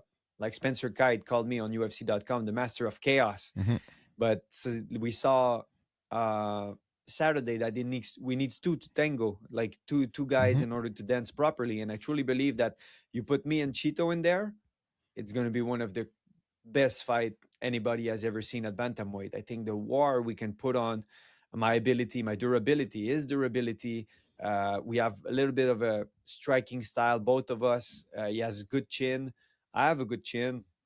I hit some very big shots in my career. Only once I've been finished by Jean Silva, which is an absolute monster. So that being said, I would love to fight Chito Vera. I think the fans would be happy. I would be happy. It could be in 1 month, 2 months. I'm already completely recuperated from this fight. And I'm taking just a week off. And then Monday, we're back in the lab. Amazing. I love it. There's a few more things about this weekend that I loved. One was one of the times I ran into you this weekend or last weekend. You were with Fabio and his family, his wife, his kids, and they all were rocking the Charles Jourdain Mohawk haircuts. I saw that. I just started laughing. It was so funny. Whose idea was that? Was that they doing that to support you? Obviously, Victor, Fabio's son, Victor. He's such a fun guy, such a fun kid, man. Not a kid, he's a big man now. Yeah. And he's hilarious. Anyway, he arrived with the Mohawk, and I felt touched by it, because I'm like, because we're always messing around with each other, we're calling each other names, like it's like that big, it's my Brazilian family, these guys. Yeah. So seeing them rock the Mohawk and hearing that for Oscar, which is the youngest, and he wants to be in UFC, you can feel it, like he's been growing up in this environment, and the way he was like looking at the fight, he was stressed, and I saw the opponent, and he was analyzing everything during the fight week. For me, it's a blessing, to spend time with these people. They've been with me for years and years, and it's my Brazilian family. So having them with me was quite a privilege. Sitting inside my seat in the Canada Life Center during your fight or during the evening, there were maybe 5 or 6 times the crowd went really nuts. And probably 2 or 3 of the times was for you during some of your attempts, especially those 2 rolling thunder kick attempts. When I don't know if the fans are watching know what that is. That's where you sort of launch your body, you flipped, and your leg goes flying over to get him. I think you caught him pretty good once too. And in the third round, at the end of the third round, I caught him on the side of the head, and yes, it must have hurt, but most of the shot was absorbed by his arm, but the heel went in. But the reason why it didn't do as much damage is because he turned, it hit the arm, but the heel went over the head. So yeah, I think it was annoying for him. I saw him after the fight. He was incredibly busted, and I understand some people who would say something like, oh, I think Kyler Phillips won, judging from the old school criteria. The old school criteria would be control. But now it's not, it's damage. And if damage is the same, now we need to go to like pressure, octagon control, and like there's so many layers. But the first one, the only scoring criteria is damage. I had nothing. I was not bruised. Even from my back, I was landing more shots. And like people say, yeah, but control is not a scoring metrics anymore. So So any people who doubted the decision, which I did as well, because I've been watching UFC for 17 years, and I'm like, man, I've been on the bad side of decisions so many times, so many splits, so many draws, so many, like, you're like this. I was like, oh, come on, don't F me over right now. Mm-hmm. And they didn't. And they judged properly the fight, because I was creating more damage. I was creating more activity, more pressure, more everything. The only thing I had less was top control, which control, like I said, is not the number one factor when it If comes to fighting right if now. It's damage, which I've caused a lot more. Yeah, that's what some people don't understand is if you're in top position, if you're in control, you're controlling the other person. Sure, it's sort of dominating in a way, but if you're not doing anything with it, what's the point? If you hold me down for 20 minutes and then I get up and I punch you and I knock you out, well, guess what? It doesn't matter that you held me down for 20 minutes. Exactly. Yeah. I'm going to show you something. Please. Oh, the famous shirt. That's gangster. I love this shirt. It's beautiful. Yeah. Is it the first time you've been on a t-shirt? No, we did before my wife got pregnant. She had the clothing company. She had two clothing companies that Yeah. were running at the same time, and we did some very nice ones. But this one I like. Why? Because Jillian is a gangster. Like, of all the Canadian, if I'm fan of anybody, is Jillian. Mhm. She's so cool. Uh, such a cool person. Like, I'm a big fan of her. And Mandel as well. Mhm. Not saying I'm not a fan of any other people. That's not true. I Yeah. love all Yeah. my fellow Canadians, but like these two, Mandel and Jillian, like, I watch them and I'm like, I get chills, because I like their fighting style and how much, let's say, Jillian puts pressure on. When it comes to Mandel, it's his ability to strike. He got caught, which is unfortunate, but yeah. So these two, I'm incredible fan of them. And Yeah. then we have Jasmine, who's climbing up the rankings, got out of multiple submission against that Brazilian girl, the Silva. buggy choke, the triangle with the arm in. That, like, it was. She got out of everything, and she kept mauling the other girl. We have main man Mike, who just had his main event and destroyed Gilbert Burns, and then we have Ayman Zahabi, who's fighting for at the White House in front of the President of the United States. Mhm. Big crowd against one of the best bantamweight we've ever seen. So all the fights right now, all these fighters on the shirt, excuse me, are quite fantastic, and I'm very privileged to be part of it. There's a phrase en anglais in English saying it's rare air to be included in something like that. So that ties in with your nickname greatly. I like it. I like it. Yeah, rare air. Another thing another thing I love about Fight Weekend, and I don't know if it's like this in other sports. I don't really follow team sports like football or even hockey. I just don't have time, and I'm not interested. But always during fight week, even UFC, I'm always amazed at how accessible fighters are to the general public and the fans. I was doing something on one of the days, and or maybe it was the Friday, and I got a message from a girl I know. She's a fighter named Kristen from Nova Scotia. She sends me a picture. Guess who I ran into? It was a picture of her and her friend and you, and just in the shopping mall. Now, I don't know if there's any other sport where fans can just walk up to the athletes and just, and the athletes are so welcoming and friendly. And I'm just wondering if that's something that you enjoy, that part of it. And if there's ever been a time where you've had any sort of unwelcome situations where somebody's been a little bit weird. No, to be honest with you, I never had bad interaction, because we went to the mall in Winnipeg, and I went twice there, and I was getting stopped by multiple people, but people are so nice about it as well. Like, we match energy. And the only time that I remember that was a little bit annoying is people who get their phone out, take the picture, don't even say thank you or Yeah, nothing, and they yeah. just take the picture and then they walk away like this. At the end of the day, maybe it's, they don't want to derange you, they don't want to be annoying, maybe, but at least a thank you would be cool, because me, I like interacting with people. So yeah, a lot of but there's some fighters who are very weird with the fan. Like, I remember one time, I think it was Belal Mohamed, who was like with his glasses and like too cool to talk with people and Mhm. something like that. And it's rare occasion because most of the fighter like interacting, because at the end of the day, these people are buying tickets, they encourage you, they love you, they live something intense through you, so they're part of the sport like crazy. And the more people enjoy being around you, because of the type of interaction you have, the more the sponsors like it as well. So I'm not saying I'm forcing it for the sponsor. I'm saying just by being me, I can have very nice interaction with people. So yeah, when we went to the mall, we got swarmed. When I went to UFC Bell Center in Montreal, that was insane. I I was bet. getting swarmed. It was like The Walking Dead, just like because I was a guest, but I went upstairs to see Fabio and all the Brazilian family, and I just got completely swarmed for so much time, and I wanted to see the fights, Barrio, everybody.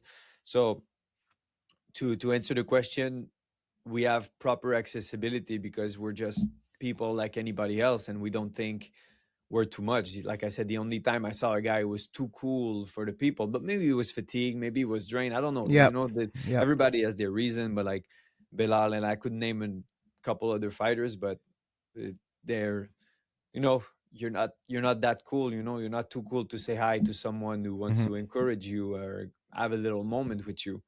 This is what I believe, but everybody has like their limits. So I'll focus on me. When you said you go to the Bell Center and you're swarmed like that, what's it like in your normal day-to-day life now? Like even today or tomorrow, if you go out, are people going to be doing the same thing, or is it only like around an event that they sort of recognize No, that you're no. part of In it? Quebec right now, I'm very, very popular. Like it's like this time it was next level because of my. I started to introduce a little bit more Quebec media because they were leaning towards a political side that I was quite. I was fighting it for too long, and right now I think I was stupid to let opportunity go away because of something. Like I'm now not pessimistic about politics, but I'm like, at the end of the day, nobody who's there, they just take a shit ton of my money by taxes, and that's it. I don't think these people want our good, and they're feeding off everybody that's divided. So when it comes to politics right now, I took my foot off the gas. So I do more interviews, and sometimes they go back to what I said 2 3 years ago or this, and I'm like, listen, I'm here to talk about martial art, or to help me Mm-hmm. change the road that I've took to become the strongest man that I can be.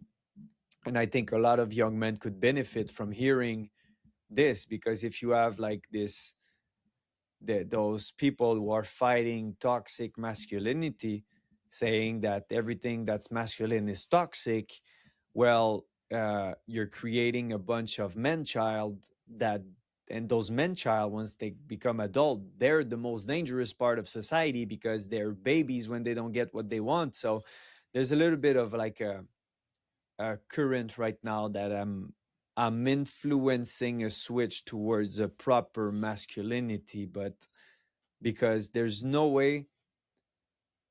One thing I completely despise in Quebec is we have women writing books on how a man and how a young man should be. I'm like, what do you know about being a young man? Mm-hmm.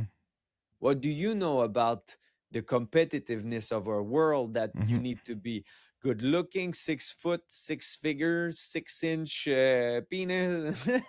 Like it's competitive, it's intense. You need to work on yourself. You need to, and like someone did a very valid point. Is like, valid point. It's something that we could think about is because I all of that is surrounding the fact that I'm doing more media in Quebec, right? So during an interview, I just pinpoint the fact that most of the young men are watching self-help books, Mm-hmm. podcasts. Everything is self-help.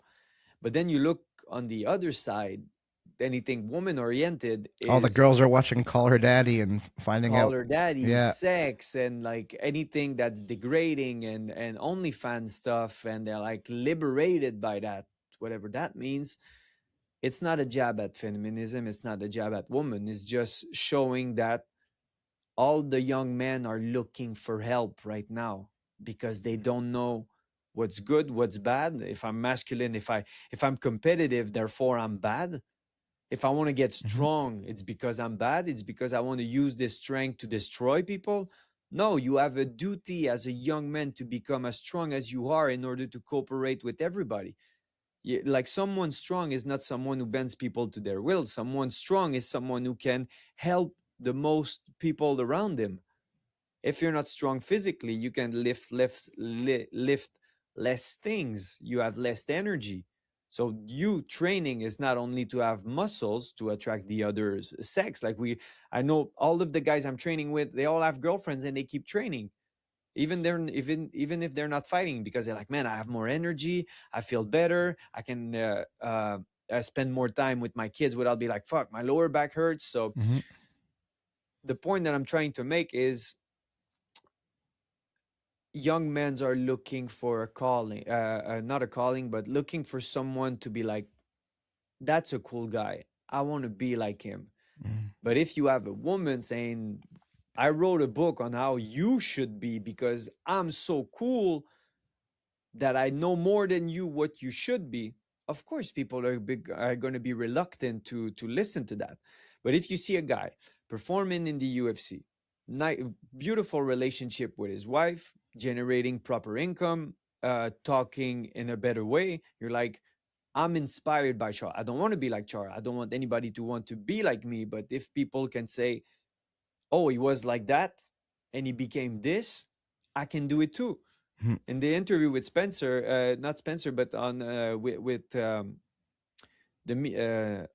one of the interviews, sorry, I did this week was, what do you want people to get out of you? You know, like out of Char when they watch Charles Jourdain, what should they take away? Is that I'm not special. I just work tremendously.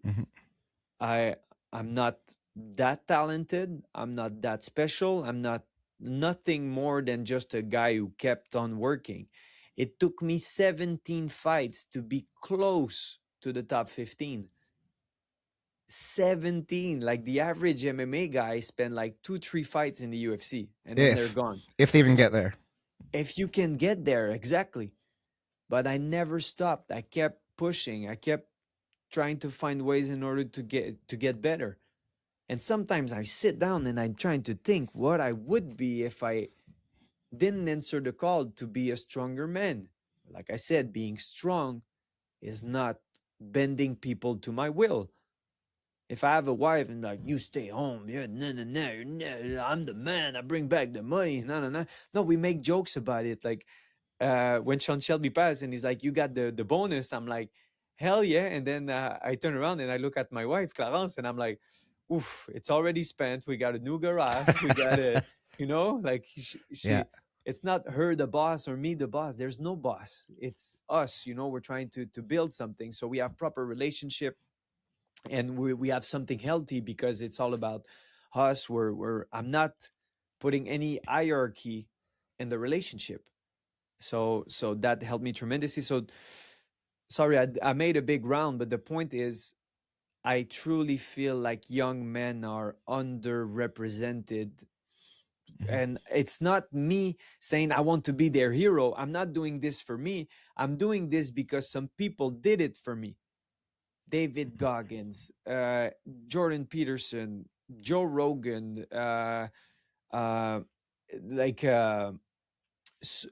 Holiday, the guy from the Stoic guy. Yep. All got his these book upstairs. guys have paved the way to invite me to become stronger. And me, I feel it's the right thing. I truly feel it's my duty to be that stepping stone where people can say, I like Charles' content, I'll watch it, I'll step on him, step on me. Take some stuff, take 10%, 5%, and add it to you. And I'm sure it's going to be beneficial. I'm not saying trying to be like me. I'm a completely flawed man. But you can learn from this flawed man because he made so many mistakes that he leveled up. And if I level up and I can inspire you to level up, it's like a collective duty to make people level up. So I'm not selling anything. I'm not selling my alpha male course. I'm not selling my book online for how to be super cool and get chicks and get bonuses. I'm not selling anything. So like this interview we're having now, it's good because I know maybe 2-3 guys are going to watch it and be like, that's cool, I like that, I'll build from that. And this is why I like interacting with people, because I truly feel like we can cooperate all together in order to make this masculinity something that is necessary. Because and strength is necessary. You need to be strong in this world. It's a mean world. I like to make the analogy that the more you work on you, the more you're building a big boat, because the nature of life is just waves hitting you and change of temperature. There's so many things that's going to happen to you. And if you have a little kayak, you're going to die. You're going to be miserable, and you're going to try to get on someone else's boat. And maybe that person doesn't want you. So you're going to force yourself there, and you're trying to use pity or force because you're not strong enough. So what I was saying previously, that being weak is dangerous. Being weak when you're a baby, no problem. It's nature.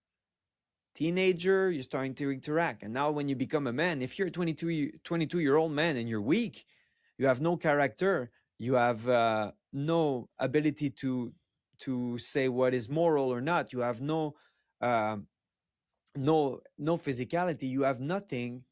And then I'll push you into the world, and now all the women are rejecting you. You become resentful, and this is where we see act of people doing wrong things to these girls. I'll make a. I know I took a lot of your time. I know you might be. Give me more, man. Give me more. Nope. There was one guy that we've trained with at a gym, and he was always weird. And Louis, my brother, said, "This guy's fucking weird. I don't like him." I was like, me, I was like, give him a chance. Yeah, I know he's weird, like parents not there, and lives with his grandma, and he says mean things about her. And we're like, dude, why you talk shit about your grandma? She's taking care of you. And talking about politics, right wing are pieces of shit, blah, blah, blah. And the gym where we are, of course, we're more right, whatever that means right now. And that happens about 3 years ago. And Louis kept saying, I don't like this guy. He's weird. I'm telling you guys, he's weird. And then for a couple days or a couple weeks, we don't see him anymore. He just doesn't come to the gym, and we don't really care. We always found him weird, but like his stance were always like, oh, masculinity is wrong, and alpha males are this, and blah, blah, blah, patriarchy. We live in a patriarchy, da, da, da. Always like complaining about any sort of masculine traits. We opened the journal. He drugged and abused a girl. Wow. A super piece of shit. Incredible, because his lack of strength made women reluctant to be drawn to him. Therefore, he needed to use drugs in order to get with a woman. So this is what I mean by being weak is dangerous.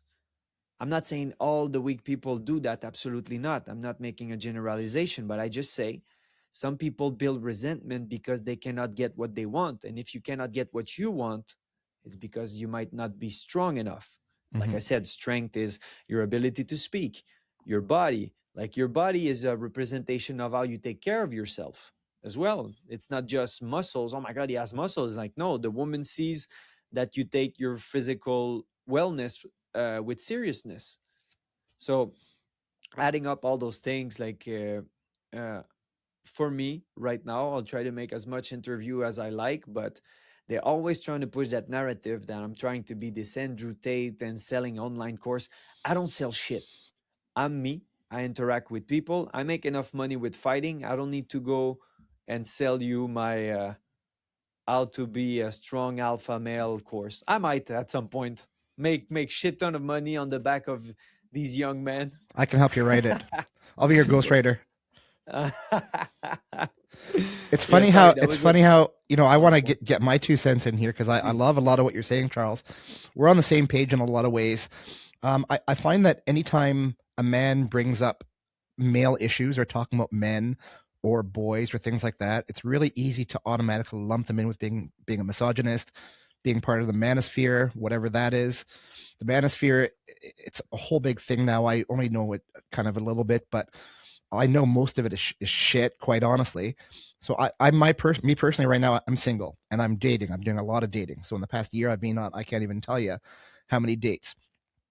And also being the kind of guy I am, but when I go into anything, so when I left, when my marriage dissolved a couple of years ago, I took some time off, took like a year off, whatever, year and a half off. And when I decided it was time to get back into dating, what do you do these days? I went online. I started researching and like how to date and where to date and how I'm older. So where do older people go to date and things like that.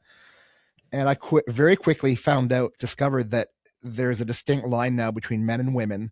And for the most part, of course, I'm just generalizing here. For the most part, yes, men hate women and women hate men. They're butting heads.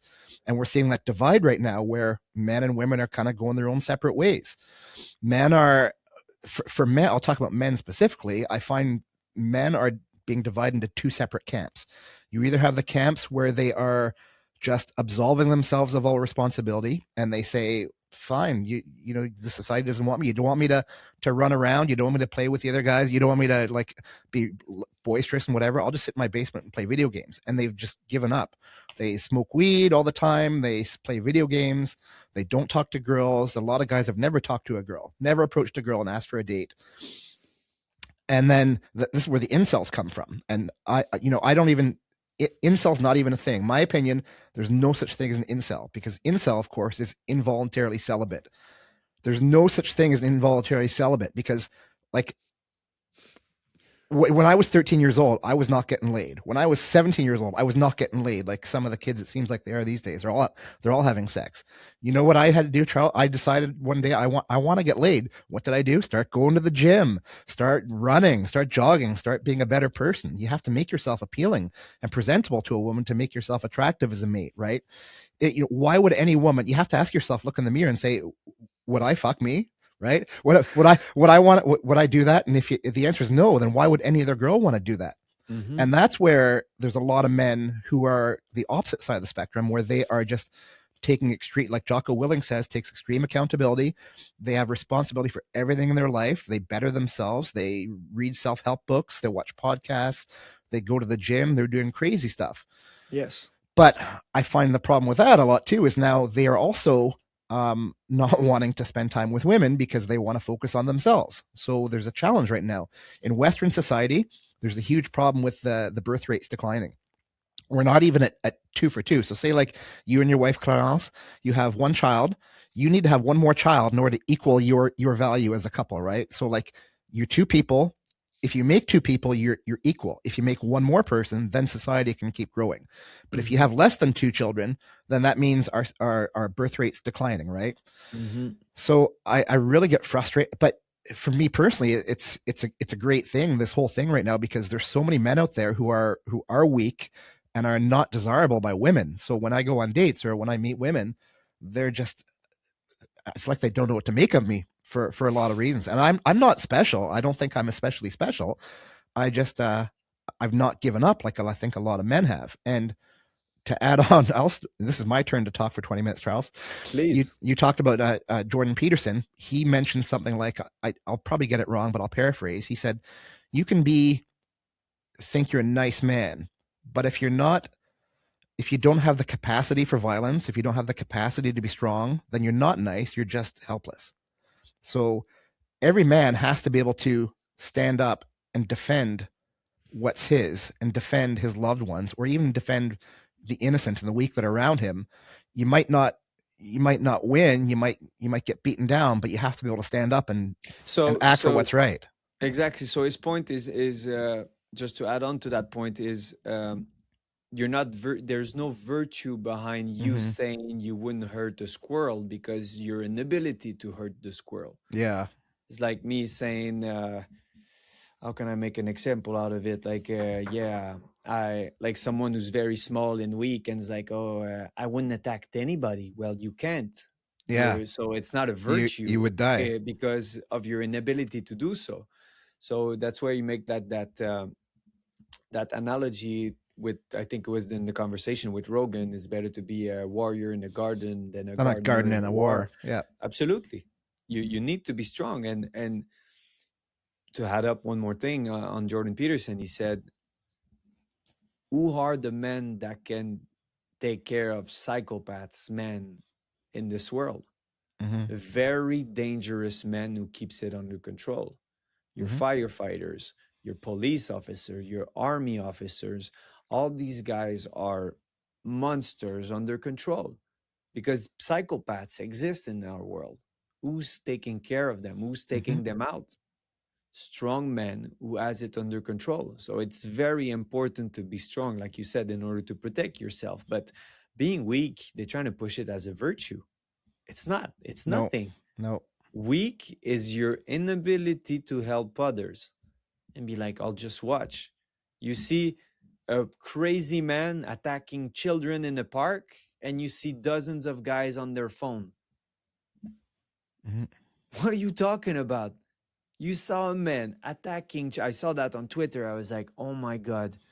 And I saw another video of a guy walking with his kid and like a weirdo passed by and hits his child. Pow! In the back of the head. And the guy's like, ah! I'm like, dude, it's incredible. Like, I'm not saying every person should be like crazy warriors and have knives and guns, Krav Maga, black belt in jiu-jitsu. I'm saying at least learn the ability to protect your own family. You have That's to. your duty. It's so important. If you can be on your phone and fucking not do anything and come back from work and play your console, go train. It's a gift from you now to your future you. And your future you is super important. So like Adler says, you have to kill your past you to become the new you. Thank you very much. Yeah, I love that. Yeah. Okay, Charles, this conversation went a different direction than I was expecting, but I love it. I loved every second of it. Same, always. It's always a pleasure talking with you, my friend. I know you have some duties to go to. I'll do so myself. Yeah. Okay, Charles. Thanks for your time. I'm really. I think everybody watching is super happy for you. Final point. I just noticed at the end of your fight when you also. They were you heard the interview with what's his name, Paul Felder, and he was asking you about you, and you just moved on. You said, "Hey, are you ready for Main Man Mike?" So very, very gracious and giving up your time for Mike Malott. Yes. It was very Canadian of you, and I think a lot of fans, if they weren't fans of you already before this fight on the weekend at UFC Winnipeg, I think they're fans of you now. I'm super excited to see where you're gonna go, and we'll talk again. It was a pleasure. Thank you very much for your time. See you, Charles. Ciao. Boom. Beautiful. Hey there, Fight Friends. Special treat today. We are joined by Canadian veteran Curtis the Demon Demarce, fresh off his victory at Rumble in the Cage last weekend against Tim Tamaki. I've wanted to meet Curtis for a long time. I've never had the chance, so just we're right now here in UFC in Winnipeg for Melissa Croden he's with, so we're getting a chance to talk and find out a little bit what's going on with him. Curtis, thanks for speaking with me. Thank you. I appreciate it and love having you and finally meeting you and being here in Winnipeg, my home province. So I'm very grateful. I didn't realize this is your home province. Where were you from? Yeah, I'm from Brandon, Manitoba, small town, probably about 2 hours from here, 50,000 people maybe. This is where I started. This is where it all began for me. So that's exciting. So it's kind of come full circle. And now you're living in Calgary and you train a lot of places, Alvanaka with Tim, and you help Melissa. And what's going on with your life just in general? How are things?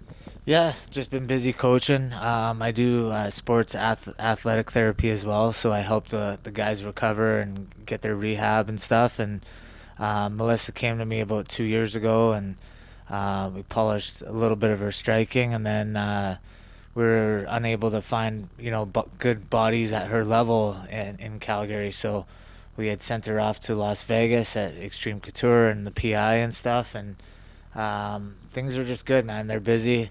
Finally kind of got over my injuries. I was dealing a lot with a condition that's called spinal stenosis, which kind of crippled me for 4 years. I wasn't able to even hold a grocery bag.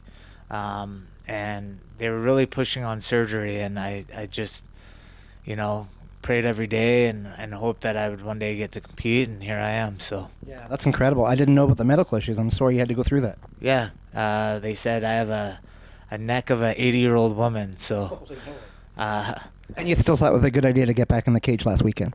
Yeah, for sure. I think you know, we're only living day by day, and I think that, you know, I wanted to try to compete one more time at least before I'm too old, and I think that once I hit 40, 41, I think that things will be different, right? So took it for all what it was, and I was like, you know what, let's just give it my all and get back in there and see what happens. So Yeah. Well, that's awesome. It's and I think even just to start with, once you become a fighter, that's an endeavor. It's not for the faint of heart, right? Because you go through so much when you fight. You've got to push yourself. You've got to challenge yourself. You reveal a lot about yourself inside the cage when somebody is staring at you across from the cage of the ring, and they want to do harm to you. So even to start with, fighters are special kind of people. So I'm not surprised that you just want to challenge yourself more and just see how far you can push life. yeah, and I think like for those that maybe have followed Canadian MMA throughout my career, you know, I went through a lot of adversity. I almost lost my arm in a car accident right before a world title fight with Jesse Ronson at the time, and a lot of things that happened that I kind of look back on, and I was like, hey, like, how can we just change the dynamic of how I think about things and maybe turn it into a positive, you know, and kind of do the absolute impossible and come back from things that, you know, most people wouldn't dare overcoming that, right? So I think that was the biggest thing, was not just being a fighter, but being a fighter in life, and overcoming obstacles that, you know, push you to just be a better human being and push you through motivation to be in the gym every day and wake up and push your body to limits. So I think, like I said, I'm grateful. I was very happy, and then I had my opponent this weekend, and it went well. So When I hear you say everything you just said, like, clearly you've gone through a lot and you give this a lot of thought. I'm wondering though, that's probably something you can't do by yourself, or you maybe might be able to do it by yourself, but it's a lot more challenging to do it by yourself. So what kind of support system do you have? Like, are you teammates? Do you have friends? And how do you make sure that the people in your life adopt the mindset that you need for that kind of growth? yeah, you know, I grew up very religious. I over my whole life, and then about 3 years ago, I regave my life to Jesus, and you know, the people around me have been very supportive. You know, I have a couple mentors that I obviously look up to, that I speak to on a regular. I was doing a lot of like rehab, physio. I was doing ended up getting stem cells actually too. I went down south to Mexico and got stem cells. So Is that in your neck? yeah, in my neck. So I did what was necessary, and obviously every day I think I was doing about 2 hours a day every morning just to be able to get function and mobility for my day, right? So I just didn't stop, and I think that was the biggest key, was having the right people in your corner and having that positive feedback all the time, right? And yeah, man, I'm grateful. This is awesome. So Yeah, for me personally, I've made sure that, and I've done this for years, is identify the people that are in my life that maybe don't have the best influence on me, even just mindset and negativity and positivity and energy and whatever you want to think of it. And I don't necessarily cut them out of my life, but I avoid them, right? Or they're not in my life as much as maybe they want to be. I'm just wondering if that's something you also consider as well. yeah, I mean, I think like aligning your life goals and your situation and where you're at in life. I think obviously like having those mentor and those people that are helping you build and grow, those are the people that obviously I keep in my life. And then, like you said, I still have a few people that are in my life, but they're kind of more of acquaintance rather than like being close in my life. So and I was never really one of those people that really knew how to regulate my relationships. I was always kind of just nice to everyone and trying to like Sure. be involved with everybody. But now I've really separated and understand like the support system and the people around me that have actually built me back to having that confidence and being able to get back in there and do what I need to do. So Wait, what year did you start fighting? 2005. Wow, so you've been around for a hot minute. That's awesome. And so when you were fighting, that was back in the glory days of mixed martial arts in Canada. We had George St. Pierre was the big driving force behind that. Then it seems like for a while, a few years, mixed martial arts in Canada, in general, but in Canada as well, sort of lost its luster and maybe wasn't as popular as it was. And yet now we see a big resurgence where it's becoming possibly more popular than ever. Just wondering what kind of differences you've seen in the MMA landscape in Canada from the time you started to now. Like, what's your overall feeling of where we are with MMA in Canada? I feel the talent is definitely, different, right? The skill set, guys are more well-rounded, but I feel like there's a bit of lesser events. There's less shows, which obviously doesn't give the opportunities for the amateurs and the pros that we need to build in Canada. But I think that the skill set is next to none. I think that the game's changed, the footwork, people are now catching up to the footwork.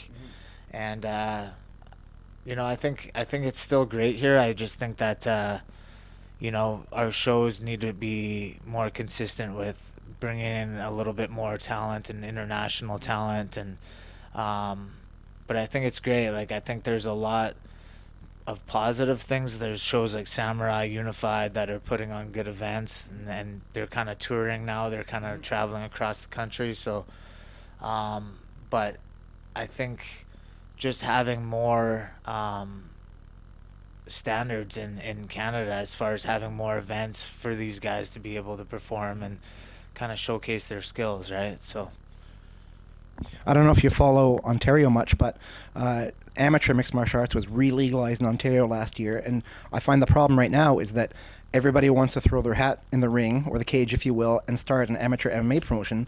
But the bottleneck right now, what's preventing a lot of it from happening, is there's only so many athletes and everybody wants them. So I know several shows are having difficulty getting athletes to fight. One organization had an event several months ago where they only had 5 fights, just because that's what they could get, and so it's a challenge. So I think the opportunity's there in the amateur ranks in Ontario specifically, but I think you're right. I think there's still, I still think there's room for growth in Canada for professional anyway.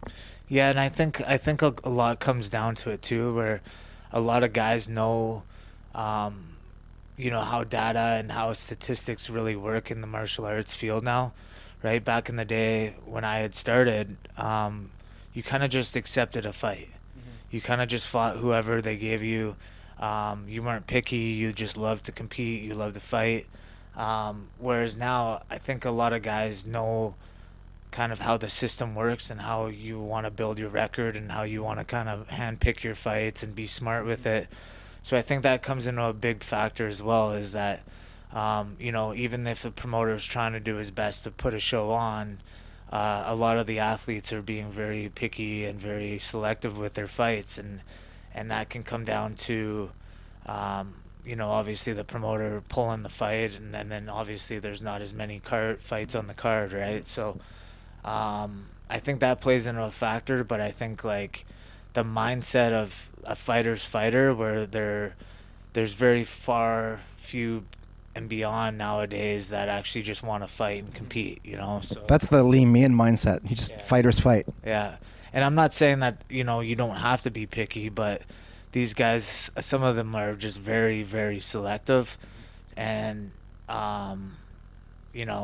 we were just taught to kind of go in there and not fight whoever, but be very open to the idea, because at the end of the day, you get to a point where everyone is good anyway, right? So, the game has changed in that sense, and I think that could be, obviously, like I was saying, an issue with the promoting side of things, right? So I had done a show in 2019 in Manitoba. It was the last pro event actually here in Manitoba, called Fight for the Troops, and I kind of had a lot of that experience. We had a lot of guys pull out, a lot of guys didn't want to fight. Even after being matched up with someone that they had selected, 2 weeks later they'd be like, "Oh no, we don't want to do it now." So I can understand it's a lot of work that gets put behind these shows, but I think at the end of the day we just need more events and more guys that want to compete at the end, right? So I think you're absolutely right. I agree with everything you said. In fact, I did a great interview with Unified MMA owner Sonny Serene a month or so ago, and he just detailed exactly what you said. And he told me he's tired of the fighters who they try to handpick. They say, okay, Sonny, give me a guy who's 1-4 in his last 5 fights, and that's who I want to fight, right? Like, sure, you can have a fight, but what's that really going to tell? Because ultimately, if you're a professional in the sport, you want to have a fight. You don't want to fight for no reason. I mean, you need to fight because that's your job, but you want to have a fight that achieves a goal, right? And what's the goal? It's to showcase your skills, to challenge you somewhat. You don't want to have a walkover. You don't want to beat up a tomato can, because what does that say? Yeah. You need to find out where you stand, right? That's why you have fights. Like, that's why they have odds, because you need to find out, how you're going to go against other fighters and get better. And you're not going to get better if you're always, like in the gym, in the training room, if you're always the best guy in the training room, it's hard to get better, right? Yeah. You need people that make you the nail, not the hammer. So yeah, and that's a common issue with a lot of promoters. Yeah, for sure. So I think that's something that needs to be changed in the country. And other than that, I think the sport's growing still, especially in Canada. It's just we need more events, more guys that want to step up and compete. So. Well, fortunately for you, you're in Calgary, and Absolute MMA has come around the past 3 years. They're putting on a bunch of shows now. They're doing their 8th event on May 2nd, I think. I'll be there for that one as well. So that's kind of cool. That's right in your backyard. Yeah, we'll be there. Yeah. We'll be there. I think we got 2 guys on that card. So. And when you say we, who's we? Elevanka. Yeah. We have 2 guys. So. We'll be there, and I know champion like Brian Bird's putting it on. So. But it's a great opportunity. We never had amateur growing up, like when I first started. So for a lot of these guys, they pump out 10 amateur fights, and by the time they go pro, they're ready to go. So yeah. I see it all the time these days in amateur fights. I look at 2 guys with 0-0 records, and they're banging at it like they're 10-fight pros, right? They're just so good. It's just the skill level is elevated so much. Like, all these young people are starting off at 12 years old now, and they're so good by the time they hit 17, 18. It's just crazy. And I didn't start BJJ till I was 40. To 40, yeah. Yeah. And that's the thing, right? Some of these kids are coming up now. They've had, 18 smokers when they're, 16 years old, because they haven't been able to compete at a sanctioned level yet. And then they'll go pro when they're 18, 19, and they're killers, right? Mm-hmm. So the game has evolved for sure in that sense. But, like I said, I think it's just a matter of being true to your local community and having a good support-based system and having a promoter that actually stands behind you as well, right, as you know. So let's talk about your life in Calgary now. So is it full-time at the gym? Is that what you do full-time? Yeah, full-time. If I'm not coaching and training, I'm usually with clients, treating them. So I do active release therapy, massage therapy, and then I put together programs for them for rehab and protocol and stuff. And then I actually do a lot of self-defense and situational awareness for corporate. So it's been good, man. It's been good. Calgary's been good. The Chinooks have been nice because it's, we don't get the cold like here, but if you don't know what Chinook is, Google it. It's pretty cool. It's pretty cool. And then just been training, keeping healthy, keeping busy, and making sure that my injuries aren't really aching back up on me. So it's kind of cool to see you. I don't know if it's a push for you, like you mean to do it, but I've noticed a lot more of you on social media lately. I know you and Tim Blanchard last week or the week before. I saw you had Brian Callen in there, and that was kind of cool. Like anytime you get like a famous person, comedian, whatever, come in and get to be exposed to you, it's kind of cool to get that name recognition out there for yourself as well. Yeah, Brian, he's hilarious, man. The guy's something. He comes in once in a while whenever he's in Calgary because he does comedy skits around the world, right? So when he's ever in Calgary, he's always like, oh man, I just want to hit. He's like, I want to go shoot and chase a grizzly, and he always wants to go hunting and stuff in the mountains and stuff. But he's a great guy. He came in and he's got actually a lot of experience in boxing, so he for an old guy, he cracks pretty hard. Yeah, that's good. It's good to see. Some of the old guys can still have it. Yeah. So what's going on with you for the rest of your life now? Like, what's your plan? Do you have a plan? Or you just living life? Do you have a family in Calgary? Yeah, no family yet. It's a plan within the next 2 years here, and then as far as competing and stuff, I like I said, I wanted to really test myself, get myself healthy, see where I was at, see where things kind of lined up, and kind of just taking it day by day. I think that if the opportunity presents itself, I might do a couple more, and we'll see what happens. But um, you know, being able to be in the gym and help the next generation and helping Melissa and a couple other fighters that are, prospects that are coming up, Leo and stuff like that. So um, it really gives me a drive to be in the gym still. And that's what I love to do. I've done it since I was young, and I don't know if I could live without the gym. So Yeah. I think a lot of people like that. It's a lifesaver, and it just gives you a sense of purpose, and it's great. And I'm curious to know though, when you take a look at however you were feeling inside your whole body when you were fighting. I'm going to sort of differentiate now between your time as a fighter and your time as a coach and a trainer. So there's one hand, you're a fighter and you have all that stuff inside you. As you move over to a trainer where you're responsible for other people trying to put themselves through what you've put yourself through, what kind of, do you get like a sense of accomplishment? Do you feel good? Do you feel nervous? Do you feel anxious as much for other people as you did for yourself? when it comes to fight time, I'm actually more anxious for them. Yeah. Like I get more nervous cornering and coaching rather than actually being in there by myself. But yeah, I think like it becomes about them.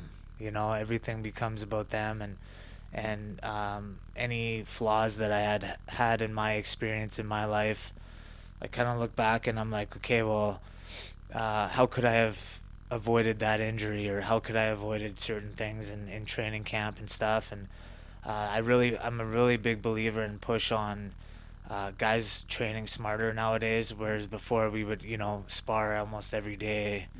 And it would be Mexican spit buckets, and we'd be going hard in boxing and sparring. And I think that athletes in martial arts today really train a lot smarter. They do a lot more touch sparring and movement drills and stuff. So I'm a big believer and advocate for these guys and the younger generation on rehab. Putting more rehab into the body composed to training as much as we used to, right? And just for longevity and for their because realistically it's a short term career anyway. So I think that like having the rehab in place over 50% almost will give that longevity and give you the advantage of being able to have a longer career in the sport, right? So so yeah, I'm big on obviously pushing it to our athletes and the people we train, and yeah, man, it's been a wild ride. It's a great ride. Yeah. Let's move on now from you to Melissa, the reason why you're here in Winnipeg right now. Melissa Croden making her third UFC appearance, done very well for herself. It was a little bit unusual for her because just like Julian LeBlanc now and Jamie Siraj, no contender series, no Ultimate Fighter, just straight into the UFC, which isn't that common these days. But she's done well. She's looked good. Let's talk about her fight preparation. So she went down to the Performance Institute. She had an Extreme Couture in Vegas. That's where she did her training camp. Overall, where is she right now, leading up to the fight, which is tomorrow? Yeah, I mean, we sent her off, like I mentioned earlier, we just don't have the bodies in Canada for females at her level. We sent her down to Extreme Couture and PI, and she's been working with Danny Davis and a few other coaches at Extreme, and she's looking sharp. Mentally, I think this is the strongest I've seen Mel. I've worked with Mel 4 fights before this, and she was in the LFA, so she made a great appearance there and finished, I think her name was Ashley Dean, by a TKO, and we've kind of advanced from there. And the great thing about Mel is that she can adapt and learn within seconds. It takes a special, unique individual to be able to adapt and take something and be able to learn that within a week or two and actually excel at it and be very good at it. And Mel's that person, you know. So um, I think that this is, like I said, the best I've seen her, the leanest. She had a great weight cut, and we're just excited for tomorrow night. I just saw her down the lobby, and we came up in the elevator together. And the thing that I took away from her the most right there was that she just seemed very calm and relaxed. Yeah, I think Mel's usually pretty calm. She's stone cold killer, so Yeah. she's relaxed and she's in good vibes. And she was doing karaoke when she was cutting weight, so I heard that, yeah. so she's ready, man. She's ready, and the short time that she worked at Extreme Couture, she learned a lot. You know, she's tightened a few things up, and she had good sparring partners down there, and she's dialed. She's ready to rock. So I'm excited. Well, best of luck to Melissa and your experience this UFC weekend. Now, just to wrap things up, Kurt, is there anything that I didn't ask you that you think I should have asked? No, maybe just about the finish, maybe, or about the fight. Well, let's talk about it. Yeah, sure. Fought Tim Tamaki. He's an OG in Canada. It's a great opportunity, great fight. That's why we took it. Tough guy, like, you know, something that I never really overlooked. But when I got into the cage with him, when he locked eyes on me, I was like, man, this guy's been in there 60 some times. Yeah. And I first saw Tim fight, I'm going to say in like 2007 in Halifax. yeah. And I think he started in like 2000 maybe. So he's been around a long time, and to have the privilege to be able to even just share the cage with someone with that much experience was great. And you know, I knew that, I don't know if anyone's ever really, not too many people have been in, well, a lot of people have, but for those that haven't, the rumble in the cage is actually only like 15 feet. So the moment I stepped in there, I was like, I can't strike with this guy. I can't utilize my footwork, because I like to use my footwork a lot and move a lot and hit different angles. But with him, I knew that I couldn't engage in that slugfest with him, and he's got a hard head. So His nickname is The Chin. yeah, exactly. So when I took him down, I got a Harari on him, I believe. And then when I landed the takedown, when I started the ground and pound on him, I knew that like he could take this all day. So even though I was hitting him and the ref almost was about to stop it, there was at one point where I hit him and his eyes rolled back and he went out, and then I hit him again and he came back to life. And I was like, this guy's never gonna go down. Yeah.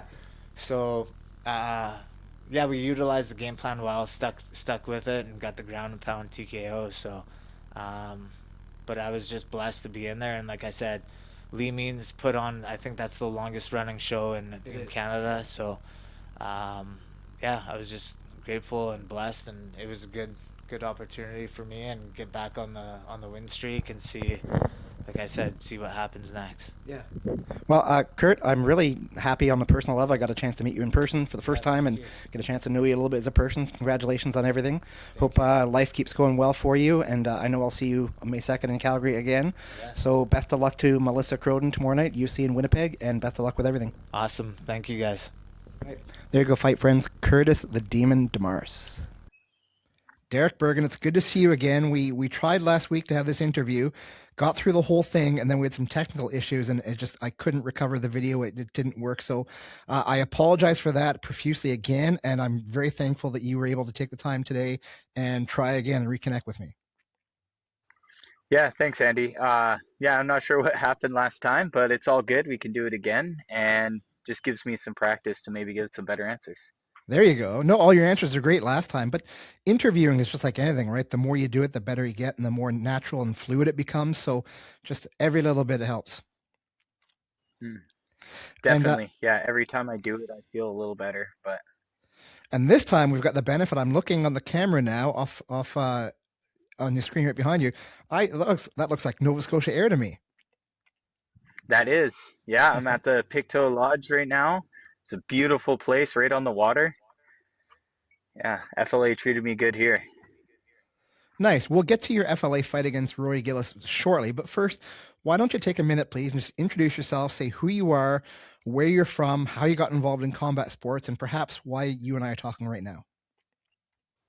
Okay. Yeah, my name is Derek Raw Dog Bergen.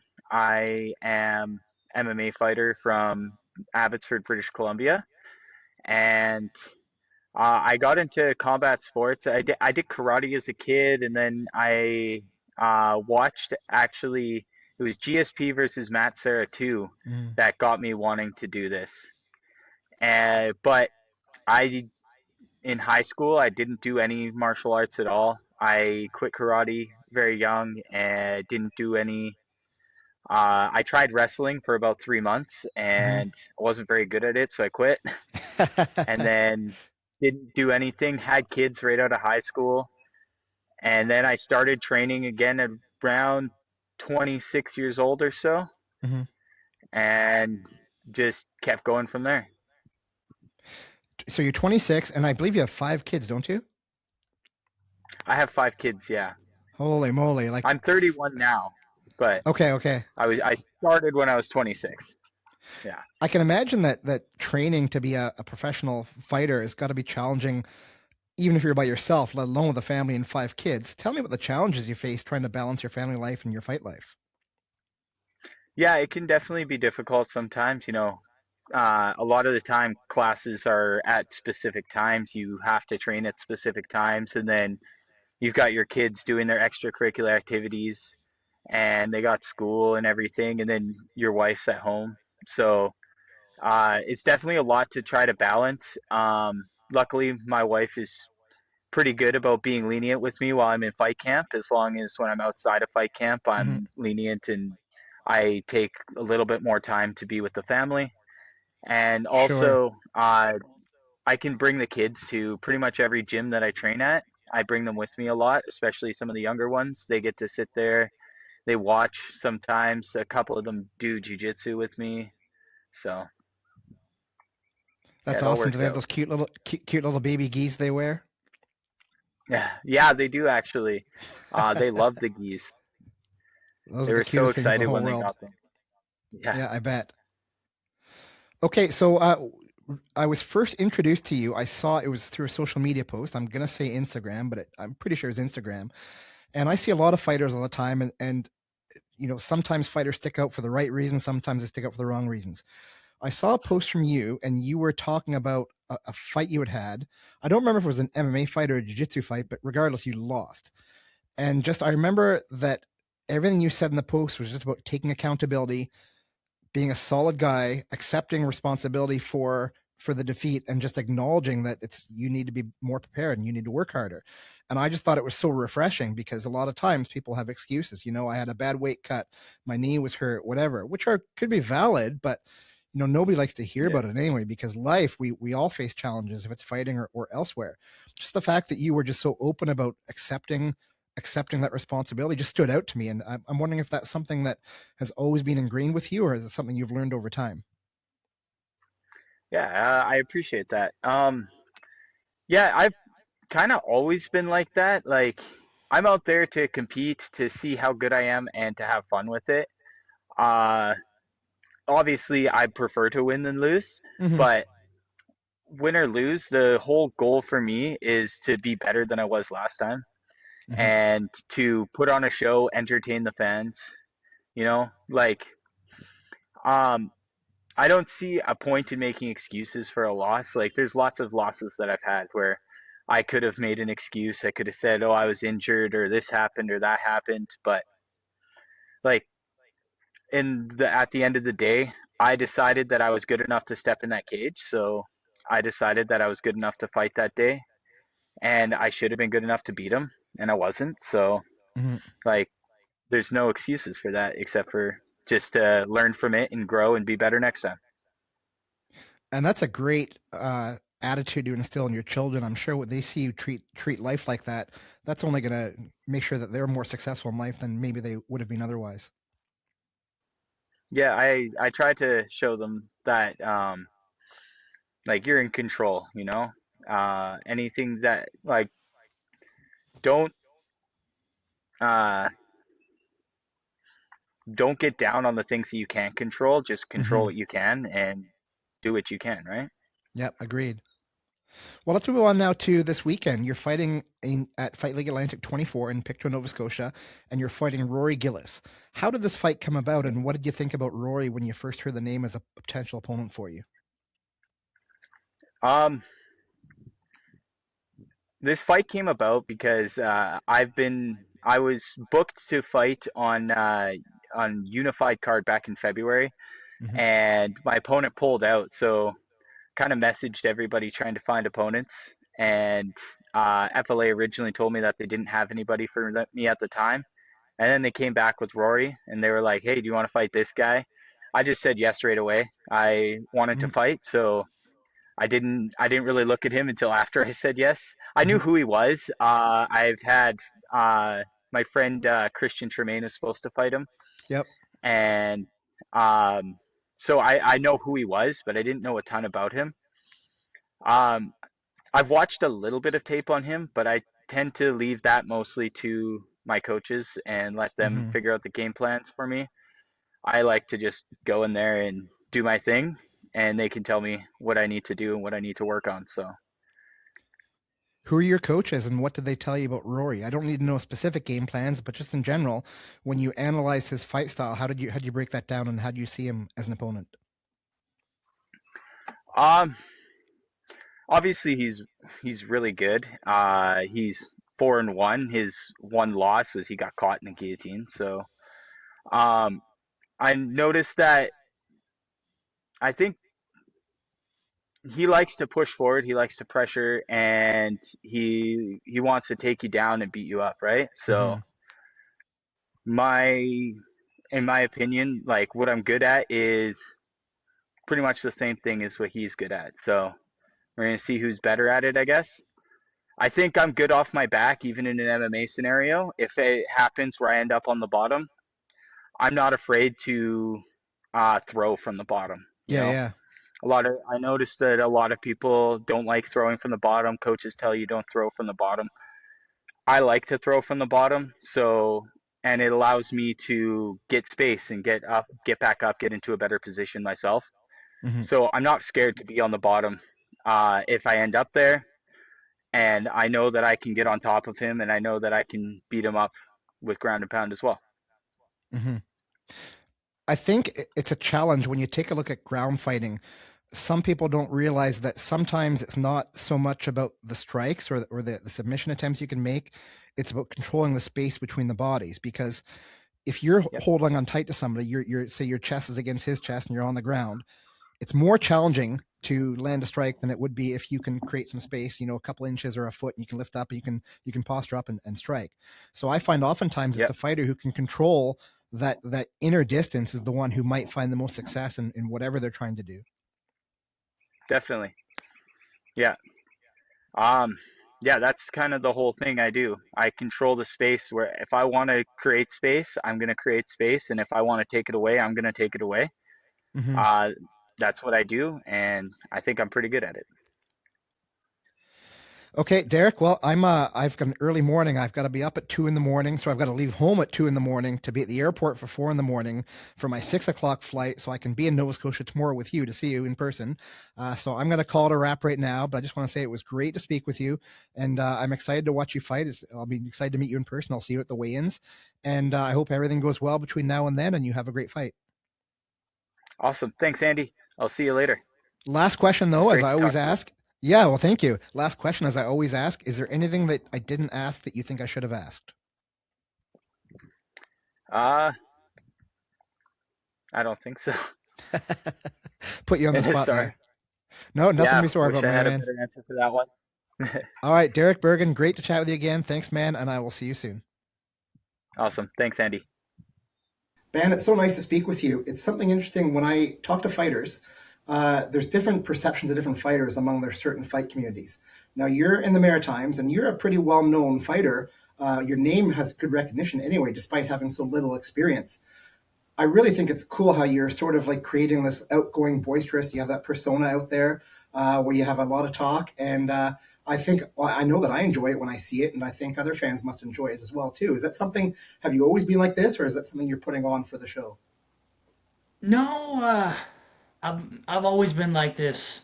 If you ask any of my friends or family, I've always kind of been this freaking goofy, kind of serious, kind of unserious type of guy. The thing is, I've just let go. I find the culture here is very like, be polite, don't offend people, be humble, be this, be that. And I'm a fan of some of that, but I think it's more virtuous to be honest and true to yourself.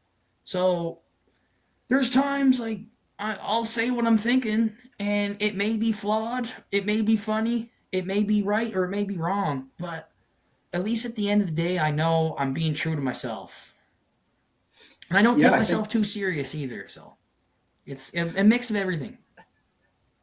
I think you're absolutely right. I think people like reality. I think they like the actual people being themselves. They don't want to see any fake personas and things like that. So I think it's kind of cool, and I think that's sort of hitting off. And as you progress through your MMA career, especially if you get more experience, like depending where you're going to be at some point someday, if you get to the big leagues, people want the fighters who can talk the talk and sort of make themselves into a persona, because the fighter that nobody cares about is the fighter that nobody pays to watch and see, and that's the fighter that doesn't get signed a contract. So it's pretty important to keep up this. It doesn't mean be a jerk all the time, like some other fighters, but just being kind of interesting is a good thing, I think. Yeah, it is, yeah. And I'll say this too, it's a double-edged sword because that'll build me up sometimes and it'll create moments where I'll talk a Hmm. bunch and then I'll back it up. But every time I step in there, it's almost like placing a bet. It's like I'm betting bragging rights every fight by talking shit, and then I have to either I win and I cash in, or when I lose, man, I hear You got to about eat it. shit. Yeah. So it's live by the sword, die by the sword, and that man, I can't help myself. They people ask me questions about my opponents, and I just let it fly. I really don't put any thought into it, so it just comes Well, out. we'll talk about your opponent later on, but right now, I guess I should have started with this. Would you mind just taking a quick minute and just introducing yourself? Because even though you're fairly well known in the Maritimes, to the rest of Canada, you may not be. And you're getting a lot of eyeballs right now. Just say who you are, where you're from, and why we're talking. Okay, so my name is Ben Leece. I'm 23 years old. I'm from Fredericton, New Brunswick. I'm a professional MMA fighter, 1-0, and soon to be 2-0 after this weekend. Going into fighting at FLA, I think 24, 25, can't Hmm. remember, in 24. Pictou, Nova Scotia here in 3, 4 days. So, 205er, Fredericton, New Brunswick, young buck, and I like to fight. And so far, so good in the fighting. That's great. Yeah, you're 1-0. This, like you said, hopefully after this weekend, you'll be 2-0. Tell me about your upbringing and your family life. Like, were you always in Fredericton? Yeah, born and raised here in Fredericton. I guess I live just a little bit outside of town. In recent years, we got annexed by the city, but that's just splitting hairs. So a little bit of nice balance of country and city living. Um, and yeah, just coming up, I was always loved fighting. Always getting into fights. I was a really nice kid in school, but I never backed down from a fight. Hmm. And I've been in my fair share of school fights, and that obviously led to training martial arts. That obviously led to I ran a fight club in high school, and I was putting on these smoker MMA fights at the age of 16. And we'd Wow. rent out local gyms and we'd fight on the back playgrounds under amateur MMA rules. And you can actually go on YouTube and watch me fight at 16 years old. If you search up Benny's Fight Club, it got renamed to Atlantic Fight Club. If you search up Ben Leece MMA, if you scroll through YouTube, you can go down, you'll find some videos that are like from a fucking playground, and you can watch chubby 16-year-old me fight amateur MMA in a Gaga ball pit on the back playground. Did you say a So, Gaga ball pit? yeah, you know those Gaga ball pits they put on No. playgrounds? No, It's what's a basically Gaga a ball? wooden octagon where they play this game. They have like a little ball and they're just trying to. It's a school children's game, Okay, and they okay. put all these wooden octagons on the back playgrounds around here. Well, my friend Christian and I, in our infinite teenage genius, and our infinite passion of the game decided we're going to start a fight club. So we recruited all the local guys our age, and we set up amateur MMA fights in these gaga ball pits on the back playgrounds. And it was just like the rules for Fight League Atlantic, the amateurs. Like it was 3 3-minute rounds, no knees to the head, no elbows at all. The only difference was our rules would be like comparable to advanced amateur. So there was ground and pound, and we were fighting for bragging rights. And we used to take pool noodles and line them around the edges of the octagon so that if anyone got knocked out, they wouldn't hit their head on the edge. They would hit their head on the pool noodle. This is absolutely amazing. I'm going to find some of those links, and Fight Friends, when you're watching this, look down in the description below the video. I'll put some of those links there. So Benny's Fight Club, Atlantic Fight Club, were those fights that were just happening just for, you said for bragging rights, but just for fun, or were they to settle any beefs or any kind of bad blood that was happening there? No, it was honestly mostly just for the love of the game. Like we were all friends. And then it would start to get big in our community, like in around town. So we had more guys coming in. And it was just fucking teenage boys trying to prove themselves, the same old story. Like I'm sure everyone has a story like that, but we're huge fans of UFC, huge fans of WWE, and just huge fans of fighting. And just like any young guy, man, I thought I was a tough guy, and I wanted to prove it to everyone. So I started. My good friend Christian and I, we started a fight club, and we ran it for about a year and a half before it reached its peak, reached its finish. And why did it stop? It stopped because it was getting so big that we had more and more sketchy people coming. It started off as like 16-year-old, 17-year-old, high schoolers, seniors in high school, friends fighting each friendly. other. But then it Good became intentions. guys on parole that are like 40 fighting. Then we had guys that were it was just getting rough, and it was becoming less love of the game, and it was becoming more kind of like street beefs. It was becoming more, oh, this guy owes me money, I'm gonna fuck him up in this kid's fucking fight club. Like it was getting, there used to be a sense of community and respect, as crazy as this sounds, but it was becoming more like street beefs. And then Christian and I were approaching the ages of 18, and we're like, man, we're gonna be like adults here, and there's gonna be repercussions for doing this. Sure. So it just kind of died with growing up, with being a kid. And then I started training for real. I started training here at Evolution, and my aspirations shifted towards getting in the actual ring. Mm-hmm. How were you introduced to mixed martial arts? You were had your own fight club, and then at some point you said you're 18, you're gonna go find a real gym. How did that originate? Did you watch UFC anywhere? Yeah, it started young. I always liked to fight. Or it didn't matter. It was always in me. I never had to try much to fight. But luckily I live about 5 minutes away from Evolution Training Center, so it's right by my house. I drive by it every day. I'd go to school, I'd drive by it. And that's Andy Young, right? Yeah, that's Andy Young. Yeah, that's where Rory trains. I know you interviewed Rory a little while back. Yep. So all the boys trained there. Like it was a good gym. I went in there around the age of 13 and just trained in the kids' classes for about 9 months or so. And then when I was younger, I did judo for a bit too. I got my green belt in judo, so I was competing, doing tournaments and stuff. But that was all below the age of like 12. I was just a kid. Sure. So doing martial arts, doing judo coming up. I trained at Evolution for a bit. And running Fight Club while I wasn't training. And I was watching UFC every weekend. I was a huge UFC fan. Like never missed a card. So I was a huge UFC fan. I was running my Fight Club. And I was trying to get better at fighting. Like I really love fighting. And I want to be the best I can be at it. Like I want... I want to be able to kick everyone's ass. Like if there's someone out there that can kick my ass, it really doesn't sit well with me, and it really drives me crazy. And I want to test myself against them. I'm like, oh, if there's a tough guy, I want to fight him and beat him so I can be the tough guy. So it was really just a kind of character trait combined with an awesome gym being 5 minutes from my house, combined with being maybe a little bit of juvenile delinquency with running a fight club, it was kind of the trifecta, perfect storm of things that combined into me becoming an MMA fighter. It was That seamless. It was very effortless. that's interesting. You say you have that mindset where it really bugs you if somebody can beat you or you think they can beat you.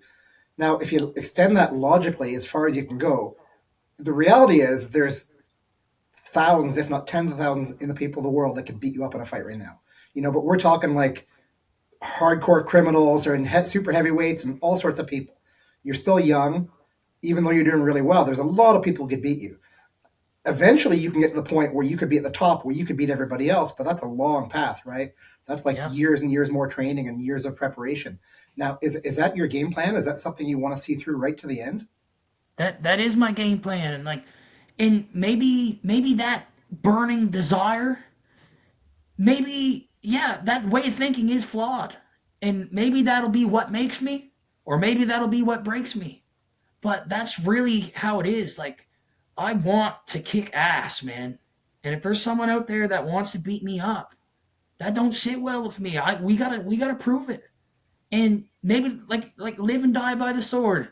So far, that's what's propelled me to win these fights and do what I've been doing. But live and die by the sword, right? Like that's. I'm not out here advocating for that mentality. It's been in me since I was a kid. Even in school. It's probably delusion. It probably is. But I'm gonna keep fucking going one day at a time, one fight at a time, and I'm gonna try and win as many fights as I can. And I'm gonna try and push this as far as I can. And this is my dream, to fight on the global stage. And I just have to get better every day. And I'm gonna have to take hard fights. And it's honest. It starts this weekend. Well, it's already started. It continues in 3 days, and it's just gonna keep going from there, just one fight at a time. And I'm just gonna keep doing my best. So it may make me or it may break me. We'll have to find out. I don't think it's a flawed mindset whatsoever. If you take a look at any individual in history that has achieved greatness, they've all been driven to some capacity for whatever reason it is, whether it's something internal or external pressures. They all are kind of forced for some reason to just go and go and go until they achieve what they do. So, who's anybody else to say other than you if that's a flawed mindset or not? And that's a thing too, right? Like, it's always been with me. I just have a burning desire to fight and to be the best I can be at it. And I'm just trying to really, I love fighting, and I'm trying to really do as much of it as I can and really have my best showing. And I really just want to improve and achieve the mastery. I want to really, I like winning in spectacular fashion, and I want to keep doing it. Well, you have a chance this weekend at Fight League Atlantic 24 in Nova Scotia, in Pictou, Nova Scotia. You're fighting Rob Redbeard Logan. He's a veteran of those parts. He's been fighting around for a while. Tell us about the origin of this fight, how this get originated. Well, this fight goes back a little bit. I remember before I even had my first amateur fight outside of the Benny's Fight Club days, which I know those were very, whatever you want to call them, very bottom level. They're still real fights to me. But before I had yet to make my FLA debut, I remember watching all Rob Logan's fights. I was there in the crowd, and I looked up to him, and I thought he was cool because he was Redbeard, and he would take a bunch of damage, and then he would show some heart, and he would come back, he would shell up, and then he would throw them hands, and he'd be thugging out these wins. But again, what I was touching on earlier, I see someone good, even out of admirance for him, a part of me deep down wanted to test myself against him and fight him. So I've always, even though I was enjoying him and a fan of him, some part of me, even if it was small at the time, maybe 1, 2, 3%, part of me wanted to kick his ass. Yeah. And that has gone on for years. So that was years ago. Then I remember making my amateur debut on the same card he made his professional debut against Jake the Beast Cunningham. And I remember Rob, I looked up to Rob because I was a fan of Rob. I remember meeting him at the weigh-ins, shaking his hand. And this is going to sound crazy because it's like small-time local MMA, but I looked up to him. I was almost a little starstruck when I first met him. And he was so nice to me, and he treated me so well. He was giving me advice. He was almost like a I don't want to say big brother because there's 21 years between us. That's a little too, it's almost fatherly in a way. But I looked up to him, and he was almost kind of showing me the ropes a little bit during that time we met. So we became friends. And then as time went on, he lost that fight against Jake. I had my debut. I won by liver kick. I hopped on the mic. That's when I cut that promo that kind of blew me up overnight when I was like, November, September, tomorrow, I'm here to fight. It blew me overnight. It made me a name around here. Yeah. I kind of blew up, and then I went on and I fought in the fall, and I got the walk-off KO, liver shot, right hand. So I gathered a lot of hype in a very short amount of time as an amateur. And Rob and I had become friends over this. He would always give me wisdom. We'd message back and forth. He'd always give me wisdom. We'd take pictures together. We were even going to do a clothing brand type gig together. But then I went on to fight a guy from his city, Chris O'Toole, in my third amateur fight. And O'Toole and Rob were training together while I was preparing to fight O'Toole. And I think what led to it was that I think some of the intensity of O'Toole training to fight me rubbed off on Rob. And I'm a very confident guy. You can probably tell by the last 20 minutes of monologuing. I don't shut up, man. I just keep the ball rolling. My mouth can get me into situations, right? You're my favorite kind of interview I think subject. the way I was carrying myself at the time rubbed Rob the wrong way. So a fight week, just as I was waterloading, Rob sends me this huge fucking message on Instagram, just chewing me out, man. Just saying I'm shitting on the community and I'm buying into my own hype. And he'd been making a bunch of cryptic posts at the time on Facebook, kind of hinting that he was talking about me, like saying some guys are drinking their own Kool-Aid and just hearsay, right? And I knew he was directing these anonymous posts about me. So when I got this big hate mail DM from him on Fight Week before I fought O'Toole, I sent him this. I just replied real simply. I said, I've heard what you had to say, old man. I said, you're next. So that's right there the beef started. Unfortunately for me, O'Toole knocked me out in 20 seconds that weekend. Mm-hmm. I was laid off until September of that year, and I went in to fight Hayden Laybolt. And as I was going in to fight Hayden Laybolt, Rob was just, every post of mine, they announced my fight, he was rooting for Hayden. He's going for Hayden, this and that. But him and Hayden are not buddies. He was only going for Hayden out of spite for me. He was anti-Ben. Yeah. And I knew that. I was picking up on that. And Jake the Beast was doing the same shit. He was on there, like any fight post, he's like after I got my win, he commented, he's like, there's only one beast of the Maritimes. And it's like he's promoting himself on my posts. So going into this fight, I was coming off getting knocked out. I was coming back against a very tough opponent in Hayden Laybolt. And this is all leading up to the call-out. Trust me, I'm tying this story together. I got all this. I'm fired up as it is. I'm on this comeback arc. Because I know everyone wrote me off, but I knew deep down I could hang with these guys. So I go in there. We put on Fight of the Year, FLA Fight of the Year contender, me and Hayden Laybolt. I get the decision. Honestly, if it was pro rules, I probably could have got him round one because I dropped him with 10 seconds left. He got saved by the bell. But that's hearsay. I had to throw that in there just for context. But anyways, I had this crazy fight, man. I'm bleeding. I'm gassed. I'm hurting. Anyways, they give me the mic. Craig gives me the mic. Craig Ferguson, the announcer of FLA, gives me the mic. I know Craig very well, yeah. And I was so pissed and fired up. I just won. I was bleeding. I won. Everyone was booing me on the walkout. I'm fired up, man. And I'm going, and all I could think about was Rob sneak dissing me and Jake sneak dissing me for months. And I just sit there and eat it because I just got knocked out. And these guys, I couldn't say nothing because I'm a shit talker and I just got KO'd and I can't do nothing. And then in the peak of adrenaline and triumph, their two names crossed my mind, man, and I cut that promo. There's an angry old ginger who yaps more than he can fight, Rob Logan. And then there's another guy who calls himself the Beast. But I cut that promo, and they've been playing that like crazy on their page, on the FLA page, and it was just from the heart, man. It was like the Rocky IV song, man, Burning Heart. My heart was burning, man, and I called them out.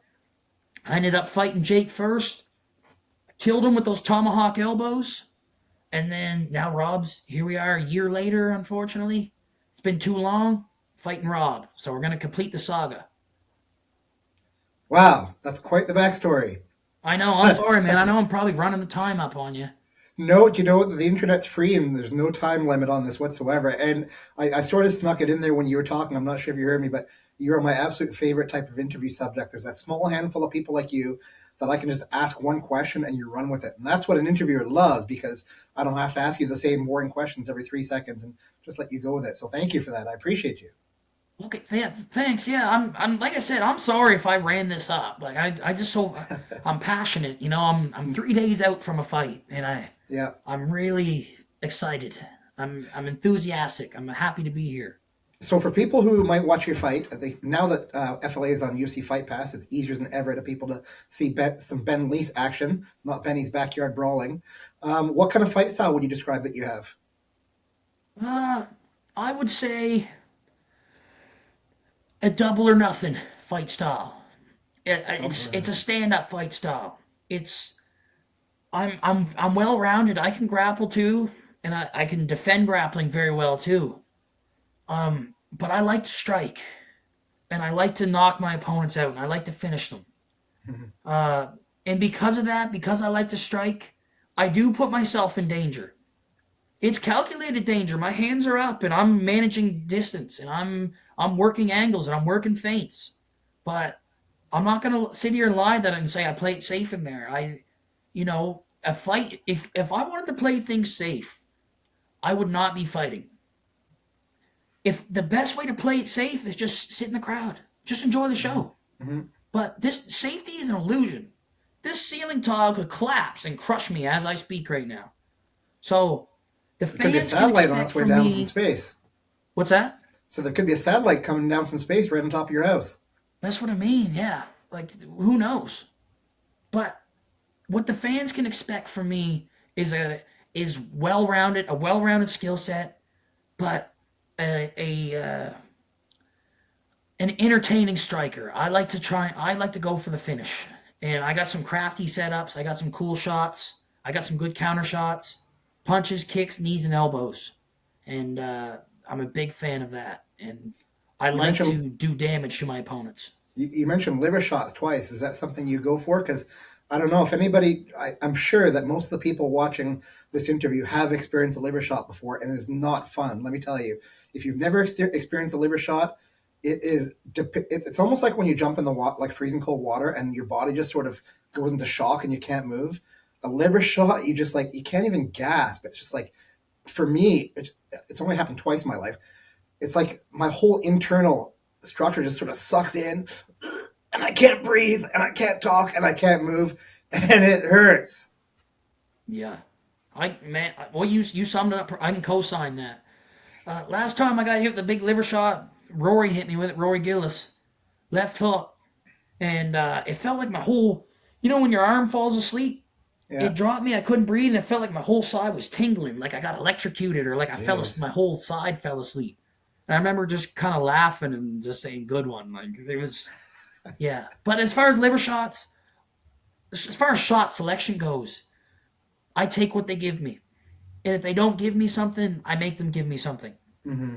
So a lot of guys just happen to, especially bigger guys, 205ers, they tend to be taller. So even having the elbow here, there's generally an opening for body. But I'm not a head hunter, not a body hunter, not a leg hunter. I'm just, I hunt the finish. And however that comes, that's up to my opponent, really. Mm-hmm. If you could talk about a perfect fight for Ben Leece, what would the outcome of the fight with you and Rob Logan, how would that ending look like? First round KO for me. That's what I want. I want him to be himself.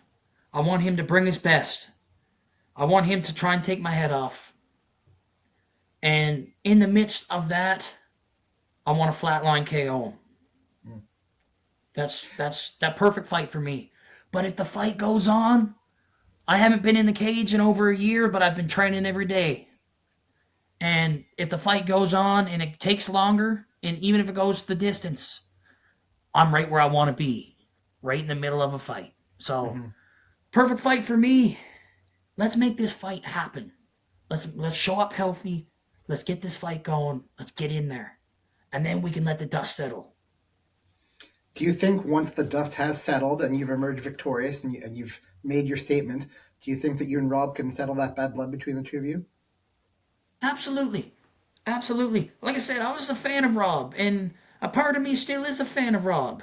Outside of the context of us fighting this weekend, really, outside of the context of MMA, I got no issue with Rob. It's really just competitively, we've been talking shit, and we're the same size, and we need to fight. But he's a family man. I respect him. I respect, like, I know we've had our back and forth online, but I want the best for Rob Logan outside of this fight that we're having in a couple days.